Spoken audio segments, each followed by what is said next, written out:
கிறிஸ்து இயேசுவுக்குள் அன்பு அழைக்கப்பட்ட அன்புக்குரிய சகோதர சகோதரிகள் யாவருக்கும் கிறிஸ்துவுக்குள்ளான அன்பையும் வாழ்த்துதலையும் இந்த நேரத்தில் தெரிவித்துக் கொள்கிறோம். தேவன் நம்முடைய வாழ்நாட்களில் ஒரு நாளை நமக்கென்று ஏற்படுத்தி கொடுத்து இந்த நாளிலும் கூட ஒரு மாபெரும் சத்திய வார்த்தைகளை பேசும்படியும் கேட்கும்படியும் நம் அனைவருக்கும் கிருபை செய்திருக்கிறார். ஸோ இப்பேற்பட்ட ஒரு வாய்ப்பை நமக்கு ஏற்படுத்தி கொடுத்து நம்முடைய பிதாவாகிய தேவனுக்கும் நம்முடைய ஆண்டவராகிய இயேசு கிறிஸ்துவின் மூலமாக நம் நன்றிகளையும் ஸ்தோத்திரத்தை நம்ம எடுத்துக்கொண்டு இந்த நாளுடைய இந்த ஒரு பாடத்துக்குள்ளே நம்ம கடந்து செல்லலாம். ஸோ நம்ம இந்த ஒரு தொடர் பாடத்தில் நம்ம இன்றைக்கி எந்த தலைப்புக்குள்ளே வந்திருக்கோன்னு பார்த்தீங்கன்னா, இயேசு கிறிஸ்துவின் 2ஆம் வருகை அப்படின்னு கூடிய பாடத்தில் நம்ம என்ன பண்ண போகிறோம், இன்றைக்கி பார்க்க போகிறோம். ஸோ எத்தனை பாகமாக பார்க்க போகிறோம் அப்படின்னு பார்த்தோம்னா, மொத்தம் 4 பாகமாக நம்ம பார்க்க போகிறோம். ஸோ 4 பாகம் பார்க்க போகிறோம். 2 பிரேக் விட்டு நம்ம என்ன பண்ண பார்க்க போகிறோம். புரிஞ்சுச்சிங்களா? ஸோ 4 பாகம் 2 பிரேக் விட்டு நம்ம பார்க்க போகிறோம். ஸோ இப்போ ஃபஸ்ட்டு எந்த பாகத்துக்குள்ளே போகிறோம் அப்படின்னு பார்த்தோம்னா, நம்முடைய ஆண்டவராகிய இயேசு கிறிஸ்து 2ஆம் வருகை அப்படின்னு கூடிய பாடத்தில் முதல் பாகத்துக்குள்ளே போகிறோம்.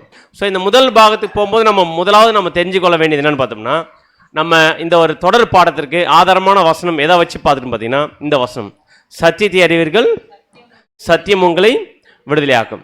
ஸோ நம்ம சத்தியத்தை கேட்க கேட்க சத்தியம் நம்ம என்ன பண்ணுறது, விடுதலையாக்கு. ஸோ அதன் அடிப்படையில் பல வாரங்களாக நம்ம கேட்ட பாடங்கள் சத்தியம் கேட்க கேட்க அந்த சத்தியம் என்ன பண்ணிச்சு நம்மளை ஆச்சா. போன வாரம் விடுதலை ஆக்கணுமா? எதுலேருந்து? தசம்பாகம் காணிக்கைன்னு கூடிய சத்தியத்திலிருந்து என்ன பண்ணணும், விடுதலை ஆக்கியிருக்கோம். ஸோ அதன் அடிப்படையில் இன்றைக்கி நம்ம பார்க்கக்கூடிய ஒரு பாடமும் எதை சார்ந்து இருக்க போகுதுன்னு பார்த்தீங்கன்னா, மிகப்பெரிய ஒரு விடுதலையை கொடுக்கக்கூடிய ஒரு பாடமாக இருக்க போகுது. அதான் எதுன்னு பார்த்தீங்கன்னா, நம்முடைய ஆண்டவராகிய இயேசு கிறிஸ்துனுடைய 2ஆம் வருகை பற்றின ஒரு பாடம். ஸோ இப்போ முதல் பாகத்தை நம்ம பார்க்க போகிறோம். ஸோ இந்த பாடத்தை பார்க்கறதுக்கு முன்னாடி ஒரு சில இன்ஸ்ட்ரக்ஷன் நம்ம என்ன கொடுக்குறோன்னு பார்த்தீங்கன்னா, இந்த 4 பாகங்கள் முடிகிற வரைக்கும் இடையில சில கேள்விகள் வந்தால் கேள்வி என்ன பண்ணிக்கலாம், நீங்கள் நோட் பண்ணி வச்சுக்கலாம். என்ன பண்ணிடுவேன்னு பார்த்தீங்கன்னா, 4 பாகம் முடியாததுக்கு முன்னாடியே பல கேள்வி வருதுன்னு சொல்லிட்டு கேள்விகள் நம்ம யோசிக்க வேண்டாம். நோட் பண்ணி வச்சுக்கிட்டு 4 பாகம் முடியும் போது இந்த கேள்விக்கு பதில் கிடைக்கலன்னா 4வது பாகம் முடிஞ்ச என்ன பண்ணலாம், நீங்கள் தனிப்பட்ட முறையில் தாராளமாக நீங்கள் கேட்கலாம். ஸோ அதே நேரத்தில் ஒரு பாகம் 2 பாகம் கேட்டு முடிச்சுட்டு வேறு எதனா வெளியில் போகிற மாதிரி பிளான் இருந்தால் அதையும் என்ன பண்ணிக்கலாம், இப்போதைக்கு ஸ்டாப் பண்ணிவிட்டு முழுசாக முடிக்கிற வரைக்கும் நம்ம இருக்குன்ற ஒரு மைண்ட் செட் நம்ம ரெடி பண்ணிக்கலாம். ஸோ அப்படின்னா இப்போ நம்ம இந்த ஒரு சிந்தையோட நம்ம இந்த பாடத்துக்குள்ளே போகலாம். ஸோ நம்முடைய ஆண்டவராகிய இயேசு கிறிஸ்து 2ஆம் வருகை பற்றின பாடம் ஏன் நம்ம பார்க்கணும் அப்படின்னு பார்த்தீங்கன்னா, இது இன்றைக்கி இருக்கிற ஒட்டுமொத்த கிறிஸ்தவருடைய எதிர்பார்ப்பு. நம்முடைய எதிர்பார்ப்பு இருக்கா? இருக்கு. அப்படின்னா இந்த ஒரு எதிர்பார்ப்பை நாம் பார்க்கக்கூடிய நம்ம உண்மையிலே சொல்கிறோம், இன்னைக்கு எவ்வளோ இதுக்கு முன்னாடி பார்த்த பாடங்களில் நிறைய பாடங்கள் எப்படி கிறிஸ்தவர்கள் தவறாக புரிஞ்சுக்கிறாங்களோ, அதே மாதிரி நம்முடைய ஆண்டவராகிய இயேசு கிறிஸ்து 2ஆம் வருகை பற்றின பாடத்தையும் சத்தியத்தையும் இன்னைக்கு கிறிஸ்தவர்கள் என்ன பண்ணிருக்காங்க பார்த்தீங்கன்னா, தவறாக தான் புரிஞ்சுட்டு இருக்கிறாங்க. அதான் நம்ம என்ன பண்ண போகிறோம் பார்த்தீங்கன்னா, கிளியரோட பார்க்க போகிறோம். அப்போ நம்முடைய ஆண்டவராகிய இயேசு கிறிஸ்து இந்த பூமிக்கு வந்தாருன்னா அது எப்படிப்பட்ட ஒரு நாளாக இருக்குன்னு பார்த்தீங்கன்னா, ஒரு நியாய தீர்ப்பு செய்யக்கூடிய ஒரு டைமாக இருக்க போகுது. அப்படின்னா நம்ம எல்லாருமே உலகத்தில் இருக்க எல்லாருமே எதிர்பார்ப்புன்னு பார்த்தீங்கன்னா, கண்டிப்பாக பாவம் செஞ்சு எங்கே போயிடுவாங்க? இந்த உலகத்தில் கிறிஸ்தவர் எல்லாருக்கும் என்ன நம்பிக்கை இருக்குது? பாவம் செஞ்சு எங்கே போயிடுவாங்க? நரகத்துக்கு. பாவம் செய்யறவங்களாம் எங்கே போயிடுவாங்க? பரலோகத்துக்கு. இந்த ஒரு மைண்ட் செட் இருக்கு இல்லையா இன்னைக்கு கிறிஸ்தவர்கள் மத்தியில். ஸோ இந்த ஒரு மைண்ட் செட்டு, இந்த பாவம் செஞ்ச நரகம், இந்த ஒரு பரலோகன்றத நியாய தீர்ப்பு யார் வந்து கொடுக்க போகிறது? இயேசு கிறிஸ்து வந்து கொடுக்க போறான்னு ஒரு எதிர்பார்ப்பு இருக்கா இல்லையா இன்னைக்கு கிறிஸ்தவர்கள் மத்தியில். அப்படின்னா இந்த எதிர்ப்பு நமக்கு நல்லா தெரியும், நரகம்ன்ற விஷயம் நமக்கு கிளியர் ஆகிட்டோம். ஆனால் இந்த எதிர்பார்ப்பு இருக்கிறதுனால நம்முடைய ஆண்டவராக இயேசு கிறிஸ்து வர்றது ரொம்ப சந்தோஷமாக எதிர்பார்க்குறாங்களா? வந்தால் என்ன ஆகிடும்? நியாயத்திற்கு போட்டுருவார். நியாயத்திற்கு வந்தால் என்ன ஆகிடும்? நம்மளை நரகத்தை போட்டுருவார் அப்படின்ற ஒரு பயம் இருக்கா இல்லையா இன்னைக்கு கிறிஸ்தவர்கள்ட்ட? அப்படியே இயேசு கிறிஸ்து வந்துருவாரா ஒரு பயம் இருக்கு. ஆனால் வராதுக்கு முன்னாடி வரைக்கும் ஒரு தப்பு பண்ணிருக்கலாம். ஆனால் வந்துட்டா என்ன ஆகிடுறது? நம்ம நியாயத்திற்கு ஒரு பயம் இருக்குது. பட் இது மாதிரி எல்லாம் இன்னைக்கு கிறிஸ்தவர்கள் நினைச்சிட்டு இருக்கிறாங்க இயேசு கிறிஸ்துடைய 2ஆம் வருகை பற்றினு. ஸோ அப்படின்னா இன்னைக்கு ஒட்டுமொத்த கிறிஸ்தவர்களும் ஒரு மிகப்பெரிய எதிர்பார்ப்பா இயேசு கிறிஸ்து 2ஆம் வருகை பற்றின இருக்கும்போது, எங்கேயாச்சு 1ஆம் வருகையில் எங்கேயாச்சு நம்முடைய ஆண்டவராகிய இயேசு கிறிஸ்து அவருடைய 2ஆம் வருகை பற்றி பேசியிருக்கிறாரா? கிறிஸ்தவர்களாக இருக்கிற நம்ம எல்லாருமே எதிர்பார்த்துனுக்கிறோம் யார் வரணும்னு, இயேசு 2ஆம் வருகையில் வரணும்னு எதிர்பார்த்துனுக்கிறோம். அப்படி நம்ம எதிர்பார்த்துனுக்கிறோம்.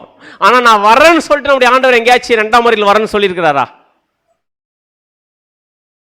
அவர் சொல்லாம இருந்தா நம்ம எதிர்பார்க்கறதுனா இல்லை, அர்த்தம் இல்லை. அப்படின்னா அவர் வருவார்னு எதிர்பார்க்கிறோம். எங்கேயாச்சும் நம்முடைய ஆண்டவர் சொல்லியிருக்கிறாரா நான் வரப்போற 2ஆம் வருகைன்னு? எல்லாரும் பார்க்கறத பார்த்து அப்படிதான் அது மாதிரி எதனா சொல்லியிருக்கிறாரான்னு பார்க்க மாதிரி இருக்கு. சொன்னாரா சொல்லலைங்களா? சொல்லியிருக்கிறாரா? எங்க சொல்லியிருக்கிறாரு அப்படின்னு பார்த்தீங்கன்னா நம்முடைய ஆண்டவரே சொல்லியிருக்கிறாரான்னு கேட்குறேன். ஆமாவா இல்லையா?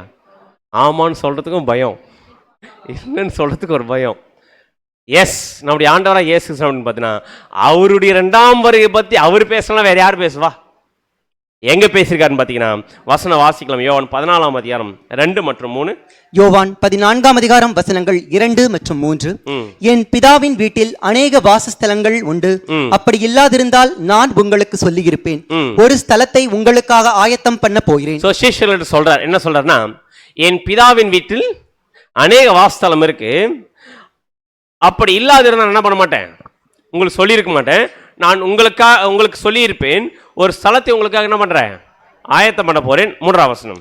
நான் போய் உங்களுக்காக ஸ்தலத்தை ஆயத்தம் பண்ணின பின்பு நான் இருக்கிற இடத்திலே நீங்களும் இருக்கும்படி நான் மறுபடியும் வந்து உங்களை என்னிடத்தில் சேர்த்துக் கொள்ளுவேன். நான் போய் உங்களுக்காக ஒரு ஸ்தலத்தை ஆயத்தம் பண்ணிட்டு நான் இருக்கிற இடத்தில் நீங்களும் இருக்கும்படிக்கு. இது எந்த வருகையில் பேசுறாரு? எத்தனாவது வருகையில் பேசுறாருன்னு கேட்கிறேன். யார்கிட்ட பேசினுக்கிறாரு? 1ஆம் வருகையில் வந்த நம்முடைய ஆண்டவர் சீஷன்லாம் பண்றாரு. பார்த்தீங்கன்னா நான் போறேன், இப்போ முதல் வருகையில் வந்த நான் திரும்பி போறேன், போயிட்டு உங்களுக்கு என்ன பண்ண போறேன், ஒரு இடத்த ரெடி பண்ணிட்டு திரும்பி நான் மறுபடியும் வந்து உங்களை என்ன பண்ணிக்கிறேன் என்னோட. சரி, இப்படி போயிட்டு திரும்பி மறுபடியும் வரேன்னு சொல்றாருன்னு பார்த்தீங்கன்னா அது எத்தனாவது வருகை? அதான் எத்தனாவது வருகை? 2ஆம் வருகை. இந்த 2ஆம் வருகை நான் வந்து உங்களை கூட்டிட்டு போறேன்னு சொன்னதுனால தான் இன்னி இருக்கிற எல்லாருடைய எதிர்பார்ப்பு யார் வரணும்னு, நம்முடைய ஆண்டவராக இயேசு கிறிஸ்து வரணும்னு. அப்படி நான் வர்றேன்னு சொல்லிட்டு போனாரு. எப்போ வருவார் அப்படின்னு எல்லாரும் எதிர்பார்த்துக்கிறோமா? எதிர்பார்த்துக்கிறோம். எதை பார்த்துக்கிறோம்? இயேசு 2ஆம் வருகையில் வருவாரான்னு எதை பார்த்துக்கிறோன்னு கேட்குறேன். Very good sister. எதை பார்த்துட்டு இருக்கிறோம்? எல்லாருமே வானத்தை பார்த்துட்டு இருக்கிறோம். கரெக்டா? வானத்தை பார்த்துட்டு இருக்கிறோம். வானத்தை பார்த்துட்டே இருக்கும்போது திடீர்னு வானத்தில் ஒரு சின்ன அடையாளம் மாறிச்சனாவே உடனே என்ன சொல்ல ஆரம்பிச்சாங்க, ஓ இந்த மேகம் ஏதோ யார் மாதிரியே இருக்கு, இயேசு கிறிஸ்து வர்ற மாதிரி சிம்பிள் இருக்கு. அப்ப என்ன பண்ண போறாரு? இயேசு கிறிஸ்து வரப்போறாருன்ற ஒரு அடையாளம். எல்லாரும் வானத்தை எதிர்பார்த்து பார்த்துனுக்கிறதுனால இந்த மாதிரி அடையாளங்கள் தெரிஞ்ச உடனே என்ன பண்ண ஆரம்பிக்கிறாங்க, ஓ என்ன ஆக போறாரு நம்முடைய ஆண்டவர் உடனே வரப்போறாரோ அப்படின்ற ஒரு எதிர்பார்ப்பு இருக்கா இல்லையா? ஸோ வானத்துல மேகத்துல ஒரு சில அடையாளங்கள் எல்லாம் பார்க்கும்போது இந்த எதிர்பார்ப்பு வர ஆரம்பிச்சது. இப்போ நம்முடைய கேள்வி, எல்லாரும் வானத்தை பார்த்துட்டு இருக்கிறாங்க, எல்லாரும் வானத்தை பார்த்துட்டு இயேசு 2ஆம் வருகையில் வருவாருன்னு அப்படி எதிர்பார்த்துட்டு அந்த டைம்ல இப்போ நம்முடைய ஆண்டவராக இயேசு கிறிஸ்து, உதாரணத்துக்கு நம்முடைய ஆண்டவராக இயேசு கிறிஸ்து இந்தியாவில் 2ஆம் வருகையில் வராருன்னா, இந்தியாவில் பகல் டைம்ல வராருன்னா அமெரிக்காவில் எப்படி இருக்கும்? இப்ப ஏன் எல்லாரும் வானத்தை பார்த்துன்னுக்கிறாங்க? எப்படி வரப்போறாரு? எல்லாரும் பார்க்குற மாதிரி இறங்கி வருவாரா இயேசு கிறிஸ்து? அப்படி எல்லாரும் பார்க்குற மாதிரி, எல்லா கண்களும் பார்க்குற மாதிரி இறங்கி வராருன்னா, அப்படின்னா உதாரணத்துக்கு இந்தியாவில் இயேசு கிறிஸ்து 2ஆம் வருகையில் வராரு அப்படின்னா அமெரிக்காவில் இருக்கிறவங்க என்ன பண்ணிருப்பாங்க? தூங்கிட்டு இருப்பாங்க. அவங்களுக்கு தெரியுமா? அப்படின்னா இந்தியாவில் ஒரு வருகையும் அமெரிக்காவில் இருக்கிற ஒரு வருகையும் வர போறாரா? இல்லை. அமெரிக்காவில் வராருன்னா அங்க பகல் டைமா இருந்துச்சுன்னு வச்சுங்க, இங்க என்ன டைமா இருக்கும்? இங்க நைட் டைமா இருக்கும். நம்ம பார்க்க முடியாதா? அப்போ பார்க்க முடியாதா? எப்படி பார்க்கலாம்? அப்போ எல்லாரும் தூங்காம இருக்கணும் டெய்லி நைட்டு. இப்போ எல்லா கண்களும் பார்க்குற மாதிரி வரணும்னா, இப்போ இந்தியாவில் எல்லாரும் பார்க்குற மாதிரி வரணும்னா அமெரிக்காவில் எல்லாரும் பார்க்குற மாதிரி இருக்குமா? சூழல் இருக்குமா? இருக்கு. லிட்டரலாக கேட்குறேன் நான். வாய்ப்பு இருக்கா? அமெரிக்காவில் இல்லை. இப்போ அமெரிக்காவில் இருக்கிறவங்க, சரி அமெரிக்காவில் வராருன்னு வச்சுங்க, இஸ்ரேலில் வராருன்னு வச்சுங்க, இன்னைக்கு நம்ம பார்க்க முடியுமா? அப்படின்னா நிறைய கேள்விகள் வருதா இல்லையா? அப்படின்னா இப்போ நம்முடைய ஆண்டவராக இயேசு கிறிஸ்துவினுடைய 2ஆம் வருகை பற்றின ஒரு தெளிவை நம்ம என்ன பண்ண போறோம்? இன்னைக்கு பார்க்க போறோம். அப்படின்னா நம்முடைய ஆண்டவராக இயேசு இரண்டாம் வருகைய எதிர்பார்த்து அவர் கண்கள் நேரா வானத்தில் வருவார்னு ஒரு எதிர்பார்ப்பு இருந்து, அந்த எதிர்பார்ப்பு ஒரு கட்டத்தில் ஏமாற்றத்துக்குள்ள போன காலப்பகுதி இருந்துச்சா இல்லையா? எந்த காலப்பகுதி? யாருடைய டைம் பீயிங்ல வருவார்னு எதிர்பார்த்து ஏமாந்த காலப்பகுதி யாருன்னு பார்த்தீங்கன்னா வில்லியம் மில்லர் அப்படின்றவர் என்ன பண்ணார் பார்த்தீங்கன்னா, இவர் ஒரு யாருன்னு பார்த்தீங்கன்னா, இவர் ஒரு ரிசர்ச் பண்ணிட்டு இருந்தார். இவர் யாருன்னு பார்த்தீங்கன்னா மிகப்பெரிய ஒரு ஸ்காலர். யாருன்னு பார்த்தீங்கன்னா, இவர் வந்து எந்த செவன்த் அட்வென்டிஸ்ட் இருக்கு பார்த்தீங்களா, ஸோ இந்த ஒரு இதை சார்ந்தவர். ஸோ முன்னாடி பேப்டிஸ்ட் அந்த குரூப்பெல்லாம் வந்து பார்த்தீங்களா, அந்த டைமிங்கில் இவர் மிகப்பெரிய ஒரு தீர்க்க தரிசனத்தெல்லாம் தானியேல் தீர்க்க தரிசன புத்தகத்தில் இருக்கிற வசனங்களை ஆராய்ச்சி பார்த்து என்ன பண்ணியிருக்காருன்னு பார்த்தீங்கன்னா, தீர்க்க தரிசனத்தினுடைய விஷயங்களை இவர் என்ன பண்ணியிருக்காரு பார்த்தீங்கன்னா அனலைஸ் பண்ணி பார்த்துட்டு, நம்முடைய ஆண்டவராக இயேசு கிறிஸ்து மாம்சத்தில் வரப்போறாரு இரண்டாம் வருகையில். அப்படி வரக்கூடியவர் எப்போ வருவார்ன்றதை என்ன பண்ணிட்டார் பார்த்தீங்கன்னா ஃபிக்ஸ் பண்ணிட்டார். எந்த வருஷம் ஃபிக்ஸ் பண்ணிட்டார்? எந்த வருஷம் இவர் ஃபிக்ஸ் பண்ணார் பார்த்தீங்கன்னா 1844 வருஷம் இயேசு கிறிஸ்து எல்லாரும் பார்க்குற மாதிரி வானத்தில் வருவார்ன்ற ஒரு எதிர்பார்ப்பு சொன்ன உடனே எல்லாம் இந்த வில்லியம் மில்லரை நம்பிட்டு இருந்த அந்த ஜனங்கள், ஏன்னா இவர் நிறைய டைமில் இந்த ப்ராஃபஸ் எல்லாம் ஹேண்டில் பண்ணி நிறைய தானியேல் தீர்க்கதரிசனம் இருக்கிற எல்லா காலக்கணக்கெல்லாம் போட்டு இயேசு கிறிஸ்து இரண்டாம் வருகை பற்றின ஒரு தீர்க்க தரிசனத்தை இயேசு கிறிஸ்து 1844 வருஷம் எல்லாரும் பார்க்குற வருவார்ன்ற ஒரு எதிர்பார்ப்பு நம்ம தான் சொன்னார். இது எல்லாரும் நம்பி என்ன பண்ணிட்டாங்க பார்த்தீங்கன்னா எல்லா சொத்தெல்லாம் வித்துட்டு நேரம் எங்க வந்து நின்ட்டாங்க பார்த்தீங்கன்னா, இயேசு கிறிஸ்துவோடு நம்ம போய் சேர போறோமே, அதில் எல்லாரும் வந்துலாம் சொல்லிட்டு கடற்கரையில் சில பேர் எங்கெங்கெல்லாம் வர முடியும் அங்கெல்லாம் போய் வெயிட் பண்ணிட்டு 1844 வருஷம் இயேசு கிறிஸ்து இரண்டாம் வருகைக்காக காத்திருந்தாங்க. வெயிட் பண்ணாங்க. யாரும் வரல. நம்முடைய ஆண்டவராக இயேசு கிறிஸ்து வராமல் போனதுனால சொத்தெல்லாம் வித்துட்டு வந்தாங்க பார்த்தீங்களா, நம்ம இயேசு கிறிஸ்துவோட போய் சேர போகிறோமே எதுக்குங்க இதெல்லாம்னு எல்லாத்தையும் வித்துட்டு வந்த ஜனங்களுக்கு கடைசியில் இயேசு கிறிஸ்து வரலன்னு அப்படின்னோடனே மிகப்பெரிய ஏமாற்றத்துக்குள்ளே போயிட்டு நிறைய பேர் சூசைட் பண்ணிக்கிற அளவுக்கெல்லாம் போயிட்டாங்க. கிரேட் டிசப்பாயின்மெண்ட் எப்போ நடந்துச்சுன்னு பார்த்தீங்கன்னா வில்லியம் மில்லர் டைமில் நடந்த ஒரு சம்பவம். ஆனால் எதிர்பார்ப்பு, ஏன்னா அந்த டைமில் பைபிள் நிறைய ரிசர்ச் படிக்கிறதுக்கான ஒரு மிகப்பெரிய ஒரு வாய்ப்பு கிடைச்சி. ஏன்னா அந்த டைமிங்கில் ஆக்சுவலாக வில்லியம் மில்லர் எந்த காலப்பகுதியில் அவர் இருந்தார் பார்த்தீங்கன்னா 1782 1849 இந்த டைமில் தான் பைபிள் வந்து கையில் இருந்து படிக்கக்கூடிய ஒரு காலப்பகுதியாக இருந்துச்சு. ஏன்னா 1799 பிரெஞ்சு புரட்சிக்கு அப்புறம் தான் பைபிளை படிக்கக்கூடிய ஒரு வாய்ப்பே கிடைச்சிச்சு. அதுக்கு முன்னாடி போப்பு மார்க்கம் படிக்காத மாதிரி தடை பண்ணிருந்தாங்க.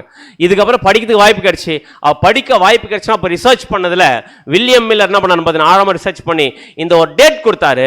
ஆனால் இந்த டேட்டில் அவங்க எதிர்பார்த்த மாதிரி யார் வரலன்னு பார்த்தீங்கன்னா நம்முடைய ஆண்டவராக இயேசு கிறிஸ்து வராதனால மிகப்பெரிய ஒரு ஏமாற்றத்துக்குள்ள போயிட்டு நிறைய பேர் என்ன பண்ணாங்க பார்த்தீங்கன்னா சூசைட் பண்ணிக்க ஆரம்பிச்சிட்டாங்க. அதனால இன்னைக்கு நிறைய ஏமாற்றங்கள் இரண்டாம் வருகை பற்றின விஷயம் நம்ம போயிட்டு இருந்துச்சு. ஸோ இது மிகப்பெரிய டிஸப்பாயின்மெண்ட்டாக நம்ம இருந்துச்சு. ஸோ இதுக்கப்புறமா இப்போ திங்க் பண்ணி பார்க்கலாம். நம்முடைய ஆண்டவராக இயேசு கிறிஸ்து இரண்டாம் வருகையில் வருவார்னு ஒரு எதிர்பார்ப்பு இப்போ இருக்கிற மாதிரியே நம்முடைய ஆண்டவராக இயேசு கிறிஸ்து முதலாம் வருகையில் வருவார்னு ஒரு எதிர்பார்ப்பு முதலாம் வருகையில் காலப்பகுதியில் வாழ்ந்தவங்க இருந்துச்சா இல்லைங்களா? இப்போ நமக்கு எப்படி இரண்டாம் வருகையில் இயேசு கிறிஸ்துவோட வருகை எதிர்பார்த்தோமோ இந்த மாதிரி இயேசு கிறிஸ்து முதலாம் வருகையினுடைய எதிர்பார்ப்பு இருந்துச்சு. அந்த முதலாம் வருகையில் எதிர்பார்ப்பு யாருக்கிட்ட இருந்துச்சுன்னு பார்த்தீங்கன்னா யூதர்களுக்கு இருந்துச்சு. கரெக்டா? யூதர்கள் இருந்துச்சு. அந்த யூதர்கள் எதிர்பார்த்த யூதர்களுக்கு யாரெல்லாம் வராங்களோ அவங்களாம் இவர் தான் கிறிஸ்துவா ஒரு கேள்வி இருந்துச்சு.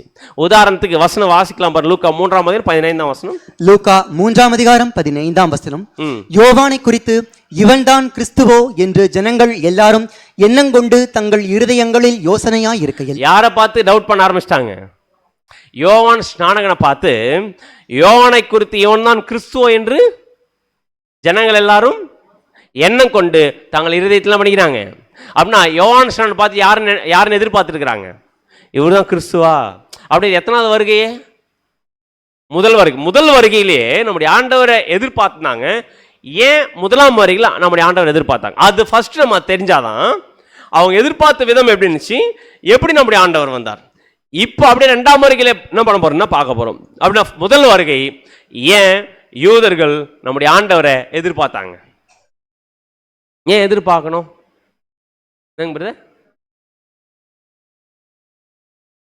தீர்க்கதரிசனம் பண்ணப்பட்டிருக்குது. தீர்க்கதரிசனம் என்ன சொல்லப்பட்டிருக்குது? யார்கிட்ட சொல்லப்பட்டு பார்த்தீங்கன்னா, ராஜாக்கள் வந்தாங்களா, அந்த ராஜாக்கள்ல கடைசி ராஜா ஒருத்தர் இருந்தார். யாருங்க அவர்? யூதா தேசத்தில் யூதா ராஜாக்கள் கடைசி ராஜா யார் இருந்தான்னு பார்த்தீங்கன்னா, சிதேக்கியான்னு ஒரு ராஜா இருந்தார். அந்த சிதேக்கியா ராஜா தேவனுக்கு விரோதமான காரியங்களை, அருவருப்பான காரியங்களை செஞ்சதுனால தேவன் என்ன பண்ணிட்டார் பார்த்தீங்கன்னா, சிதேக்கியா ராஜா கிட்ட இந்த ராஜ்யபாரத்தை எடுத்துட்டார். எடுக்கும்போது எடுக்கிற டைம்ல தேவன் என்ன பண்ணாரு பார்த்தீங்கன்னா, என்ன ஒரு ஸ்டேட்மெண்ட் கொடுக்குறாரு பார்த்தீங்கன்னா, வசனம் வாசிக்கலாம். எசேக்கியேல் 21ஆம் அதிகாரம் 25 மற்றும் 26. எசேக்கியேல் 21ஆம் அதிகாரம் வசனங்கள் 25 மற்றும் 26. இஸ்ரவேலை ஆளுகிற அவபக்தியுள்ள துன்மார்க்க அதிபதியே. யாருங்க துன்மார்க்க அதிபதி? எசேக்கியா ராஜா. அதான் சொல்றாரு, இஸ்ரேலை ஆளுகிற அவபக்தியுள்ள துன்மார்க்க அதிபதியே, அக்கிரமத்துக்கு முடிவு வரும் காலத்தில் உன்னுடைய அக்கிரமத்தின வந்துருச்சு, முடிவு வந்துச்சு. பாகையை கழற்று, கிரீடத்தை எடுத்து போடு. ராஜாவா உட்காந்துருக்கிற உனக்கு சிங்காசனம் உட்காந்துருக்கல ஒரு கிரீடம் இருக்கு இல்லையா, இந்த கிரீடத்தை எடுத்து போடு. அது இனி முன்போல் இராது. தாழ்ந்தவனை உயர்த்தி உயர்ந்தவனை தாழ்த்துவேன். அது முன்போல் இராது. தாழ்ந்தவனை உயர்த்தி உயர்ந்தவனை தாழ்த்துவேன். அடுத்தது 27ஆம் வசனம். 27ஆம் வசனம். அதை கவிழ்ப்பேன். உரிமைக்காரனானவர் வருமட்டும் அது இல்லாதிருக்கும், அவருக்கே அதை கொடுப்பேன் என்று கர்த்தராகிய ஆண்டவர் சொல்லுகிறார். கவிழ்ப்பேன் உரிமைக்காரரானவர் வருமட்டும்.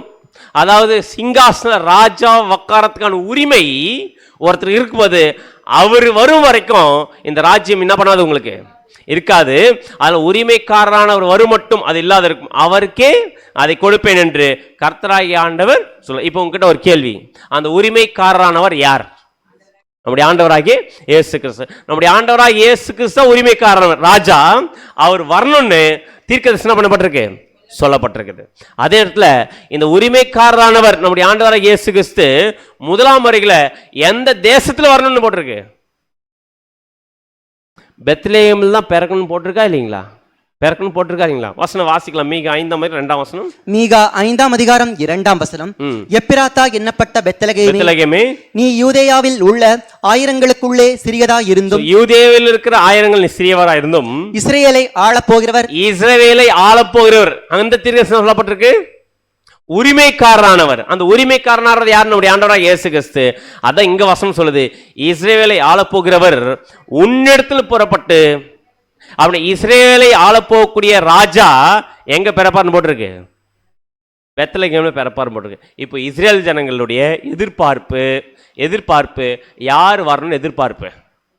நம்முடைய ஆண்டவராக இயேசு கிறிஸ்து மேசியா வரணும்னு எதிர்பார்ப்பு. அப்படி மேசியா வரணும்னு எதிர்பார்த்துட்டு இருக்கிறாங்க. ஏன்னா இஸ்ரேல் ஜனங்கள் யாருக்கிட்ட அடிமையா இருக்கிறாங்க? ரோமர் கவர்மெண்ட்ல அடிமையா இருக்கிறாங்க. இப்படி அடிமையா இருக்கிற ஜனங்கள் எதிர்பார்த்திருக்கிற அவங்க இப்ப மேசியா ராஜா வந்து என்ன பண்ணணும்னு எதிர்பார்த்தாங்க. இவனுடைய எதிர்பார்ப்பு என்ன பாத்தீங்கன்னா, இயேசு கிறிஸ்து மேசியான்னு ஒருத்தர் வந்து ராஜா வந்து இந்த அடிமைத்தனத்தில் இருக்கிற நம்மள ரோமன் கவர்மெண்ட்ல அடிச்சு நொறுக்கிட்டு யார் அப்படியே தனியா கூட்டிட்டு போய் ராஜ்யபாரம் பண்ணுவாரு.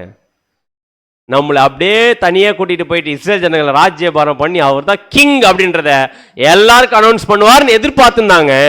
ஆனா எதிர்பார்த்திருந்த எதிர்பார்ப்பு வேற. ராஜா வந்து பிறந்த விதம் வேற. கரெக்டா இல்லைங்களா? அவருடைய எதிர்பார்ப்பு ராஜாவா சிங்காசனத்தில் வருவார்னு எதிர்பார்த்தாங்க. ஆனா அவர் வந்த விதம் பார்த்தீங்கன்னா மாட்டு தொழுவத்தில் வந்து பிறந்தார். எதிர்பார்த்தாங்களா இதை? இல்லை.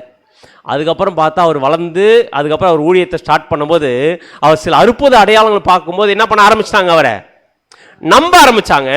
ஆனா நம்பிட்டு இருந்த எல்லாருமே யூதருக்கு ராஜா இவர் தான் என்ன பண்ண ஆரம்பிச்சாங்க பார்த்தீங்கன்னா பிலீவ் பண்ண ஆரம்பிச்சாங்க. பிலீவ் பண்றாங்க. ஆனா எல்லாரும் முழுமையை நம்பிட்டாங்களா? நம்பல. ஏன்னா அவர் செஞ்சுட்டு இருக்கிறது வேற, ஆனா அவங்க எதிர்பார்க்கறது, ஆனா நான் அவங்க நினைச்ச மாதிரி அவங்க எதிர்பார்த்த மாதிரி நம்முடைய ஆண்டவராகிய இயேசு முதலாம் வருகையில் என்ன பண்ணல, இல்லை இருந்தாரா? அப்படி அவங்க எதிர்பார்த்து எப்படி ராஜா வந்து ஒட்டுமொத்த ரோமன் கவர்மெண்ட்டையும் பிலாத்தையும் அந்த ஒரு அரண்மனையும் எல்லாம் அடிச்சு நொறுக்கிட்டு இவர் கிங்கா உட்காந்து எல்லாரும் என்ன பண்ணுவாரு, அரசாட்சி பண்ணுவார் எதிர்பார்த்தா இவர் என்ன பண்ணுகிறாருங்க, 12 பேரை கூப்பிட்டுட்டு என்ன பண்ணுகிறாருங்க, அங்கங்க போய் என்ன பண்றாருங்க, அற்புத அடையாளம் பண்ணிருக்காரு. ஆக்சுவலா உண்மையான மேசியா யாரு? உண்மையான மேசியா யாரு? இவர் தான் உண்மையான மேசியா. ஆனா உண்மையான மேசியா இவர் தான் என்ன பண்ண முடியல, அவனால தெரிஞ்சுக்க முடியும், நம்ப முடியல. ஆக்சுவலாக நம்பிட்டாங்களான்னு பார்த்து நம்பல. அவர் நான் தான் மேசியான்னு யாருக்குமே தெரியாத அளவுக்கு இருந்துச்சு. ஏன்னா அது ஒரு நல்ல கான்வர்சேஷன். ஒரு அம்மா கிட்ட பேசியிருந்தார். யாருங்க இந்த அம்மா? சமாரிய ஸ்திரீ கிட்ட இயேசு கிறிஸ்து பேசினார்ல. சமாரிய ஸ்திரீ கிட்ட பேசும்போது, அந்த ஸ்திரீ கிட்ட கான்வர்சேஷன் பேசும்போது நம்முடைய ஆண்டவர் சொல்றாரு இந்த கிணறை பத்தி. இந்த அம்மா யார்கிட்ட இன்ட்ரடியூஸ் பண்ணுது? இந்த கிணறு யாருக்கு தெரியுமா? யாக்கோபுடைய கிணறு அப்படின்னு இவர் கான்வர்சேஷன் பேசினே இருக்கும்போது அவர் சொல்றார், இந்த தண்ணி குடிச்சா உனக்கு என்ன வந்துடும்? தாகம் வரும். ஆனால் நான் கொடுக்குற தண்ணி உனக்கு என்ன வராது? தாகம் வராது. இதெல்லாம் பேசினும்போது அந்த அம்மாவுக்கு ஏதோ வித்தியாசமாக பேசுகிறாருன்னு தெரிஞ்சிச்சு. ஆனால் இவர் தான் மேசியன்னு தெரியுமா? தெரியாது. அதான் வசனம் வாசிக்கலாம் பாருங்க. யோவான் 4 25 மற்றும் 26. யோவான் 4 வசனங்கள் 25 மற்றும் 26. அந்த ஸ்திரீ அவரை நோக்கி, கிறிஸ்து என்னப்படுகிற மேசியா வருகிறார் என்று அறிவேன். யார்கிட்ட பேசினுக்குதுங்க? யார்கிட்ட பேசினு? இவர் சொல்லுவாரு, இந்த மலையில தேவனை தொழுது கொள்கிற காலம் வரும்னு சொல்லும்போது இயேசு சொல்றார், இந்த மலையில பூமியில் இருக்கிற எல்லாரும் தேவனை தொழுது கொள்கிற காலம் வரும்னு சொன்ன உடனே இதெல்லாம் கேட்ட இந்த அம்மாக்கு, ஆமாங்க இந்த மாதிரி கிறிஸ்து என்னப்படுகிற மேசியா வருவார் என்று அறிவேன், அவர் வரும்போது எல்லாவற்றையும் நமக்கு அறிவிப்பார் என்றால். இப்ப என்ன பண்றாங்க இந்த அம்மா? இயேசு சொல்லிட்டு கேட்டு, இந்த மாதிரிலாம் தாங்க ஒரு கிறிஸ்து ஒருத்தர் வந்து மேசியன் ஒருத்தர் வந்து இது மாதிரி தான் சொல்லுவார்னு என்ன பண்ணிருக்கு, எனக்கு நல்லா தெரியும் அப்படின்னு சொல்லியிருக்கு. ஆனா யாருன்னே தெரியாம, இவர் தான் மேசியான்னு தெரியாம, உடனே அதற்கு நம்முடைய ஆண்டவராக இயேசு கிறிஸ்து உடனே பேசுகிற, நானே அவர் அப்படின்னா கொஞ்சம் யோசிச்சு பாருங்க. மேசியா வருவான்னு இவங்களோட எதிர்பார்ப்பு வேற இருந்துச்சு. ஆனா நம்முடைய ஆண்டவர் வந்திருக்கிற விதம் வேற. ஆனா அவங்க எதிர்பார்த்த ராஜாவை எதிர்பார்த்தாங்க. ஆனா இவர் எப்படி வந்திருக்காருன்னு பார்த்தீங்கன்னா, சாதாரண ஒரு எளிமையான ஒரு குடும்பத்தில் பிறந்து வந்திருக்கும் போது கடைசியில் நான் தான் மேசின்னு யாரையே சொல்ல வச்சுட்டாங்க. அவரையே சொல்ல வச்சுட்டாங்க, நான் தாங்க மேசியா, நீங்க எதிர்பார்க்குற மேசியா நான் தாங்கன்னு. ஏன்னா அவங்களுடைய எதிர்பார்ப்பு வேற மாதிரி இருந்துச்சு. நம்முடைய ஆண்டவராக இயேசு கிறிஸ்து வந்த வாழ்க்கை சூழல் வேற மாதிரி இருந்துச்சு. அதே நேரத்தில் அவர் கூட இருந்தாங்களே, இந்த அம்மாவுக்கு தான் தெரியல, அவர் கூட இருந்தாங்க இல்லையா 12 பேர், அவங்களுக்காச்சும் தெரிஞ்சிச்சா? அவங்களுடைய எதிர்பார்ப்பும் வேற. ஆனால் நம்முடைய ஆண்டவராக இயேசுக்கு செஞ்சது வேறல. அவங்க 12 பேர் என்ன எதிர்பார்த்தாங்கன்னா, இயேசுக்கு இவர் தான் மேசியான்னு கண்டுபிடிச்சிட்டாங்க. ஆனால் என்ன எதிர்பார்த்தாங்கன்னா, இவர் இன்னும் கொஞ்ச நாள்ல என்ன ஸ்டார்ட் பண்ணிடுவாரு, ராஜ்யபாரம் ஸ்டார்ட் பண்ணுவாரு. பக்கத்தில் சிங்காசனம் யார்? 12 பேர் நம்ம தான் வெயிட் பண்ணிட்டே இருந்தாங்க. எப்போ இவர் ராஜ்யபாரத்தை ஸ்டார்ட் பண்ணுவார்னு பார்த்துட்டே இருந்தா, ராஜ்யபாரத்தை ஸ்டார்ட் பண்ணல. கடைசி டைம் சொல்றாரு, நான் என்ன ஆக போறேன் இன்னும் கொஞ்ச நாள்ல, என்ன ஆக போறேன் இன்னும் கொஞ்ச நாள்ல, சாக போறோன்னு பேதுருனால தாங்க முடியல. ஆண்டவர் உங்களை நம்பி வர நாங்கள் வந்திருக்கிறோம், நீங்க ராஜாவையும் கூட மந்திரி ஆகலான்னு பார்த்தா நான் என்ன ஆகலான்னு இருக்கீங்க, சாகலான்னு வேற சொல்றீங்களே, இது எப்படி நியாயம் அப்படின்னு சொல்லி கேட்டோம். நம்முடைய ஆண்டவர் சொல்றார், அப்பால இப்போ சாத்தானே அப்படின்னா இவங்களுடைய எதிர்பார்ப்பு வேறையா இருக்கு. ஆனால் லிட்டரலா முதலாம் முறையில் நம்முடைய ஆண்டவராக இயேசு வந்து பண்ணிட்டு இருக்குது எப்படி இருக்கு பார்த்தீங்கன்னா வேற மாதிரி இருக்கு. ஆனால் என்ன ஆயிட்டாருன்னு பார்த்தீங்கன்னா, நம்முடைய ஆண்டவராக இயேசு ராஜான்னு எதிர்பார்த்தவங்க கடைசியில் சிலுவையில் அரைஞ்சு அவரை கொன்னுட்ட உடனே ஷீஷலுடைய மைண்ட் எப்படி போயிடுச்சுன்னு பார்த்தீங்கன்னா, வாசனம் லூக்கா 24 21 வசனம். லூக்கா 24 21 அவரே இஸ்ரவேலை மீட்டு ரட்சிப்பவர் என்று நாங்கள் நம்பி இருந்தோம். என்ன பண்ணாலாமா? ஷீஷல் நாங்களாம் நம்பியிருந்தோம். என்னன்னு? அவர் தான் இஸ்ரேலை மீட்டு ரட்சிப்பார். நாங்கள் என்ன பண்ணிருந்தோம்? நம்பி இருந்தோம். இவர்கள் சம்பவித்த எத்தனை நாள் ஆச்சு? அவர் செத்து 3 நாள் ஆச்சுங்க. நாங்கள் நம்பினது வேற. என்ன பண்ணுவார்? வச்சு எல்லாத்தையும் அடிச்சு நொறுக்கிட்டு கிங் ஆயிடுவார், நம்ம எல்லாரும் ஆயிடலாம், கூட ராஜாக்கு மந்திரி ஆயிடலாம் அப்படின்னாலும் நான் நினச்சிருந்தோம். கடைசியில் அவர் செத்துன்னு ஆயிடுச்சு, 3 நாள் ஆயிடுச்சு அப்படின்ற ஒரு எதிர்பார்ப்பு நம்ம இருந்துச்சு. இது ஏன் இந்த ஒரு எதிர்பார்ப்பு அவங்களுக்கு இருந்துச்சுன்னு பார்த்தீங்கன்னா, யூதர்களுடைய எதிர்பார்ப்போ இயேசு கிறிஸ்துவை பற்றி வேற மாதிரி இருந்துச்சு. ஆனால் அவர் வந்த விதம் வேற. அதே மாதிரி வசனம் வாசிக்கலாம் பாருங்க. லூக்கா 19:43 வசனம். லூக்கா 19:43 உன்னை சந்திக்கும் காலத்தை நீ அறியாமற் போனபடியால் உன் சத்துருக்கள் உன்னை சூழ மதில் போட்டு உன்னை வளைந்து கொண்டு எப்பக்கத்திலும் உன்னை நெருக்கி. யூதர்கள் இயேசு கிறிஸ்து யூதர்களை சந்திச்ச டைம்ல அவங்க கண்டுபிடிச்சாங்க இவர் தான் மேசியான்னு கண்டுபிடிச்சா. அதான் வசனம் சொல்லுது, உன்னை சந்திக்கும் காலத்தை நீ என்ன பண்ணல, நான் தான் மேசியான்னு உங்களுக்கு இன்ட்ரோடியூஸ் பண்ணேன், ஆனால் நீங்க என்ன பண்ணல, அதை அறிஞ்சிக்காம போயிட்டீங்க. உன் சத்துருக்கள் உன்னை சூழ மதில் போட்டு உன்னை வளைத்து கொண்டு எப்பக்கத்திலும் உன்னை நெருக்கி. அப்படின்னா இதில் நமக்கு என்ன தெளிவாக தெரியுதுன்னு பார்த்தீங்கன்னா, முதலாம் வருகையில் நம்முடைய ஆண்டவராக இயேசு கிறிஸ்து வருவார்னு எதிர்பார்ப்பு வேற மாதிரி இருந்துச்சு. ஆனால் வந்த விதம் அவங்க நினைச்ச மாதிரி அவர் வரல. கரெக்டா இல்லைங்களா? அவங்க நினைச்ச மாதிரி வரல, அவங்க எதிர்பார்த்த மாதிரி வரல. ஆனா வேற மாதிரி வந்து என்ன பண்றாரு பாத்தீங்கன்னா, அவருடைய வேலையை என்ன பண்றாருங்க, முடிச்சிட்டார். ஆனா அப்போஸ்தலர்கள் இவர் எதிர்பார்த்த விதம் வேற. ஆனா கடைசியில் நம்பி 3 நாள் ஆச்சேன்னு சொன்ன அதே அப்போஸ்தலர்கள் பெந்தேகோஸ்தே நாள்ல பரிசுத்த ஆவி கிடைச்ச உடனே, பெந்தேகோஸ்தே நாள்ல பரிசுத்த ஆவி கிடைச்ச உடனே நம்முடைய ஆண்டவராக இயேசு கிறிஸ்து பார்த்து சாக வேணாம் ஆண்டவரேன்னு சொன்ன அதே பேதுரு பரிசுத்த ஆவி கிடைச்ச உடனே கிறிஸ்துனுடைய 2ஆம் வருகை எப்படி இருக்குன்றத அவங்க என்ன பண்ண சொன்னா ரொம்ப ஆணித்தரமா பேச ஆரம்பிச்சிட்டார். அப்போஸ்தலன் பேதுரு எங்க பேச ஆரம்பிச்சிட்டார் பாத்தீங்கன்னா, வசனம் வாசிக்கலாம். அப்போஸ்தலர் 3ஆம் அதிகாரம் 21ஆம் வசனம். அப்போஸ்தலர் 3ஆம் அதிகாரம் 21ஆம் வசனம். உலகத் தோற்றம் முதல் தேவன் தம்முடைய பரிசுத்த தீர்க்கதரிசிகள் எல்லாருடைய வாக்கினாலும் உரைத்தவைகள் எல்லாம் நிறைவேறி தீருங்காலங்கள் வருமளவும் பரலோகம் அவரை ஏற்றுக்கொள்ள வேண்டும். தெளிவா அப்போஸ்தலன் பவுல் சொல்லிட்டார், சார் பேதுரு சொல்லிட்டார். என்ன சொல்றாரு பாத்தீங்கன்னா, உலகத் தோற்றம் முதல் தேவன் தம்முடைய பரிசுத்த தீர்க்கதரிசிகள் எல்லாருடைய வாக்கினால் உரைத்தவைகள் எல்லாம் நிறைவேறி தீரும் காலம் வருமளவும் பரலோகம் அவரை. இது எந்த வருகையை பத்தி பேசப்பட்ட வசனம்? 2ஆம் வருகை. நம்முடைய ஆண்டவராகிய இயேசு 2ஆம் வருகையில் வரணும்னா எப்போ வரமா?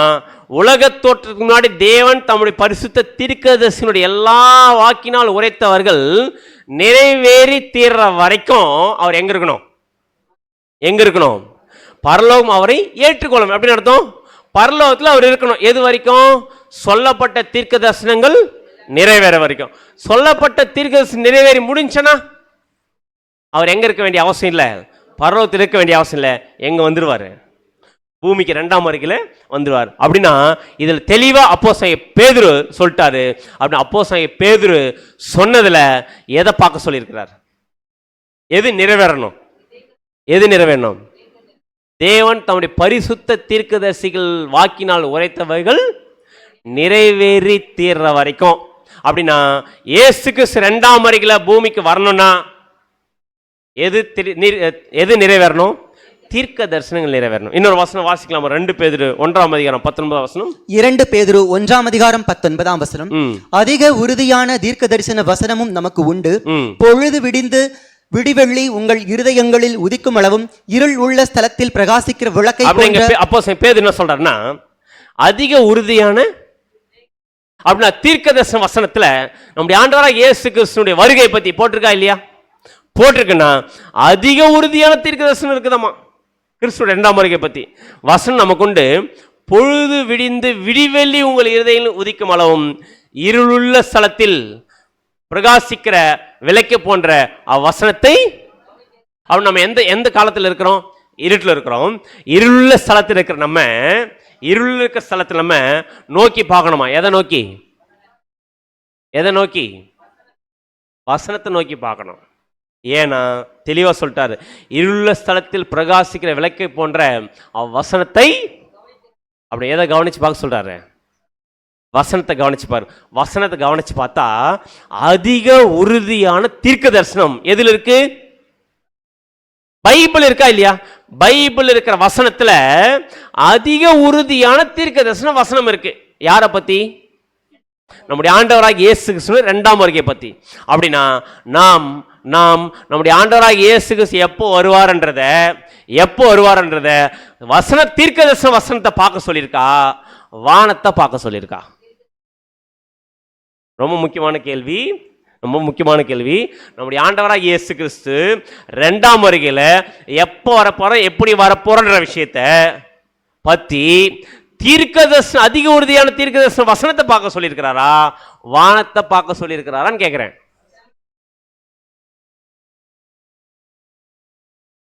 வானத்தை பார்க்கணுமா, வசனத்தை பார்க்கணுமா? Very good. அப்படின்னா இதுல எது பார்க்கறது கரெக்ட், எது பார்க்கறது தப்பு?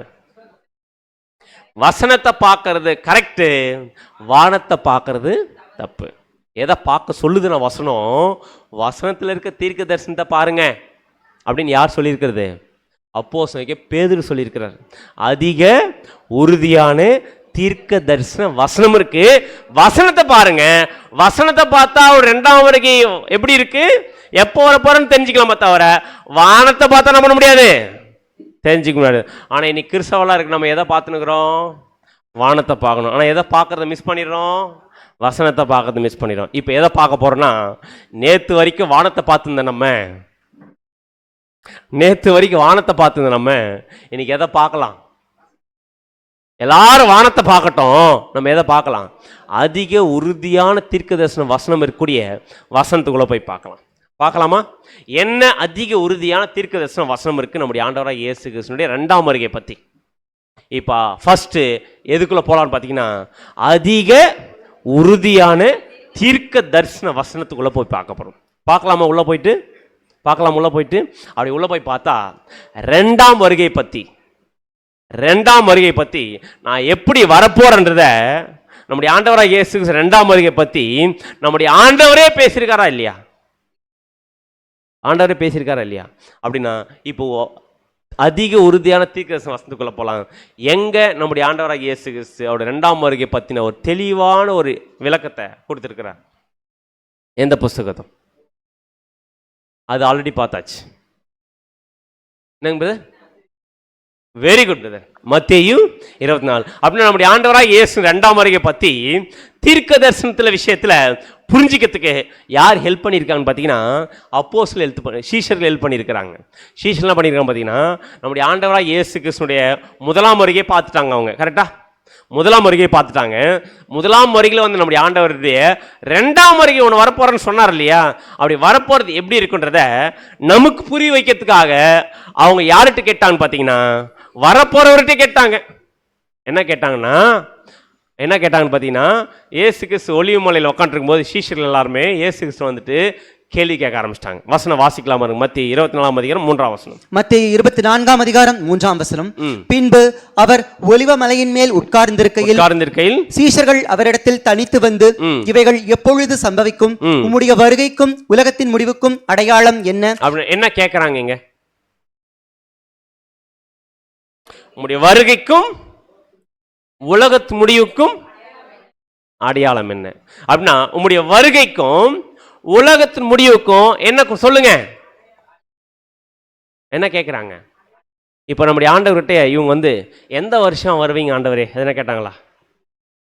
எந்த வருஷம் வருவீங்க ஆண்டவரே நீங்க 2ஆம் வருகையில சொல்லுங்க அப்படின்னு கேட்டாங்களா? கேட்கல. ஏன்? கேட்டிருக்கலாம்ல. எந்த வருஷம் கேட்டிருக்கலாம்ல. ஏன் கேட்காம நீங்க வருவீங்கன்றத, நீங்க வருவீங்க எங்களுக்கு என்ன கொடுங்க, உலகத்தின் முடிவுக்கு அடையாளம் கேட்குறாங்க. ஏன் நம்முடைய ஆண்டவர்கிட்ட அடையாளத்தை கேட்டாங்க? அந்த அடையாளத்தை ஃபர்ஸ்ட் பார்க்கறதுக்கு முன்னாடி நம்முடைய ஆண்டவராக இயேசு கிறிஸ்து வருகை அப்படின்னு போட்டுருக்கு இல்லையா? அப்படின்னா வருகை அப்படின்னா வரப்போறீங்கன்றதுக்கு அடையாளம் கேட்குறாங்களா? நீங்கள் எப்போ வரப்போறீங்கன்றதுக்கு அடையாளம் கேட்டாங்களா அப்படின்னு பார்த்தீங்கன்னா, இங்கே வருகைன்னு இருக்கு பார்த்தீங்களா? இந்த வருகைன்ற வார்த்தை எப்படி பழைய நிறைய இந்த நரகம் ஆத்மா சப்ஜெக்டில் ஒரு வார்த்தையை கண்டுபிடிக்கிறதுக்கு மூல பாஷையில் போய் பார்த்தோம் பார்த்தீங்களா? அந்த மாதிரி இந்த 2ஆம் வருகை பற்றின சத்தியத்தை பார்க்கறதுல இங்கே உங்களுடைய வருகைக்கும் அப்படின்னு வார்த்தை இருக்கு இல்லையா?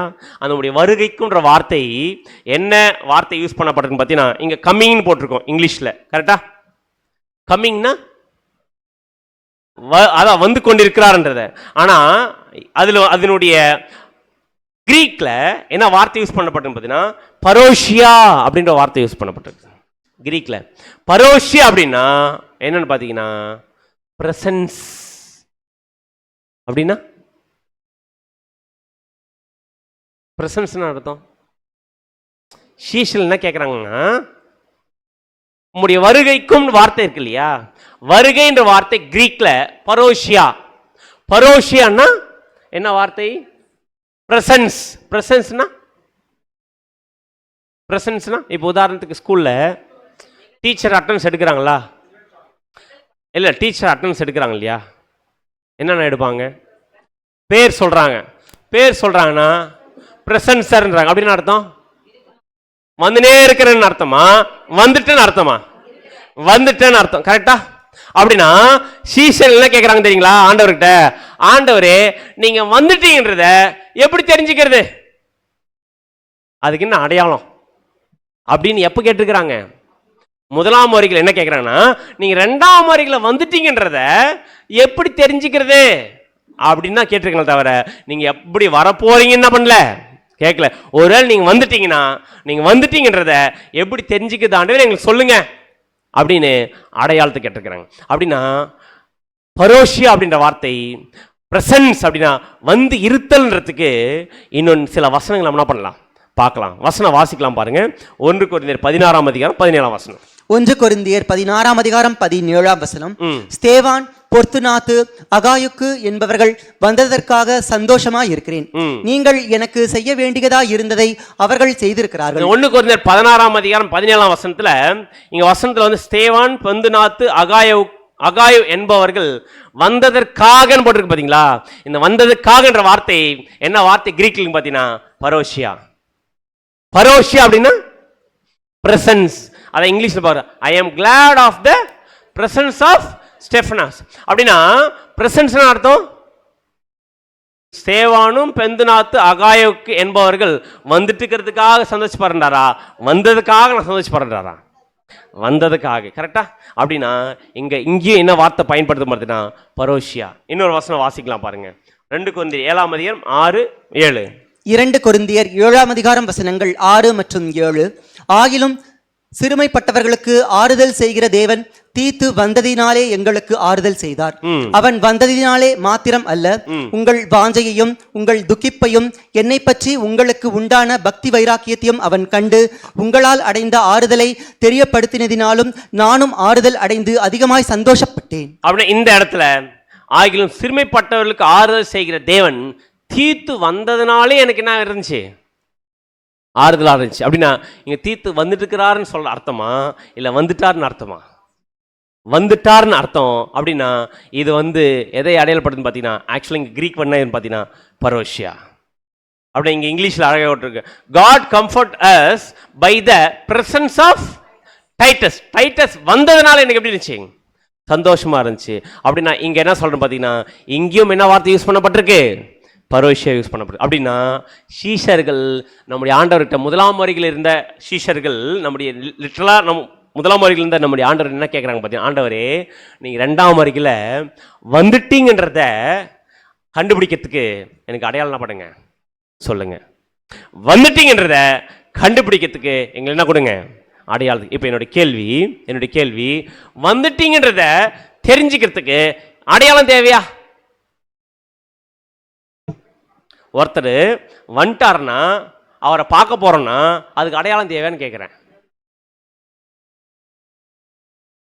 அது கேட்கல. இங்க கேட்கறது என்ன, சீஷர்கள் நம்முடைய ஆண்டவர்கிட்ட 2ஆம் வருகையில் நீங்க வந்துட்டீங்கன்றத, நீங்க வரப்போறீங்க பத்தி கேட்கல, நீங்க வந்துட்டீங்கன்றத எப்படி நாங்க தெரிஞ்சுக்கிறது, எங்களுக்கு அடையாளம் கொடுங்க ஆண்டவரே அப்படின்னு கேட்குறாங்கன்னா என்ன சொல்ல வரார்? வந்துட்டீங்கன்றத எல்லாருக்கும் தெரியுமா இருந்தா என்ன தேவையில்லை, அடையாளம் தேவையில்லை. கரெக்டா? அப்படின்னா நீங்க வந்துட்டீங்கன்றத பார்க்க முடியாது, ஆனா நீங்க வந்துட்டீங்கன்றது நான் எப்படி தெரிஞ்சுக்கிறது, அதுக்கு அடையாளம் கொடுங்க. அப்படின்னா உதாரணத்துக்கு நம்முடைய ஆண்டவராய் இயேசு கிறிஸ்து 2ஆம் வருகையில வர்றது யாருக்குமே தெரியாது. ஆனா என்ன பண்ணிட்டு இருப்பாரு, அவரு வந்துட்டு இருப்பாரு, ஆனா யாருக்கும் தெரியாது. அது யாருக்கும் தெரியாதனாலதான் அவர் வந்துட்டாருன்றதை கண்டுபிடிக்கணும்னா என்ன தேவை?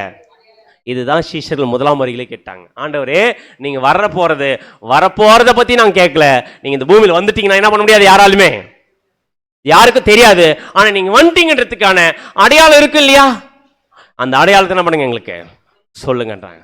உதாரணத்துக்கு இதை புரிஞ்சுக்கிறதுக்கு ஏன் ஒருத்தர் வந்துட்டாருன்னா அடையாளத்துக்கு எப்போ அடையாளத்துக்கு கேட்பான்னு பார்த்தீங்கன்னா, உதாரணத்துக்கு இப்போ நமக்குள்ள இந்த கொரோனா சீசன் வந்துச்சுல்ல, கொரோனா வந்துச்சா இல்லையா?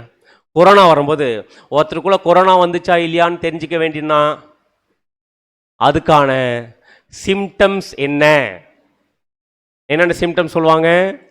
நாக்கு டேஸ்ட் தெரியலனா, ஸ்மெல் தெரியலனா, அடுத்தது ஃபீவர் வருதுன்னா, தொண்டை வலிக்குதுன்னா என்ன வந்துருச்சுன்னு அர்த்தம், கொரோனா வந்துச்சு. ஆனால் அது வர்றது கண்ணில் தெரியும்னா என்ன தேவையில்லை, கண்ணில் தெரியுதுண்ணா வர்றது, அப்படி பறந்து நம்மகிட்ட வர தெரிஞ்சுன்னா நமக்கு எது தேவையில்லை, அடையாளம் தேவையில்லை.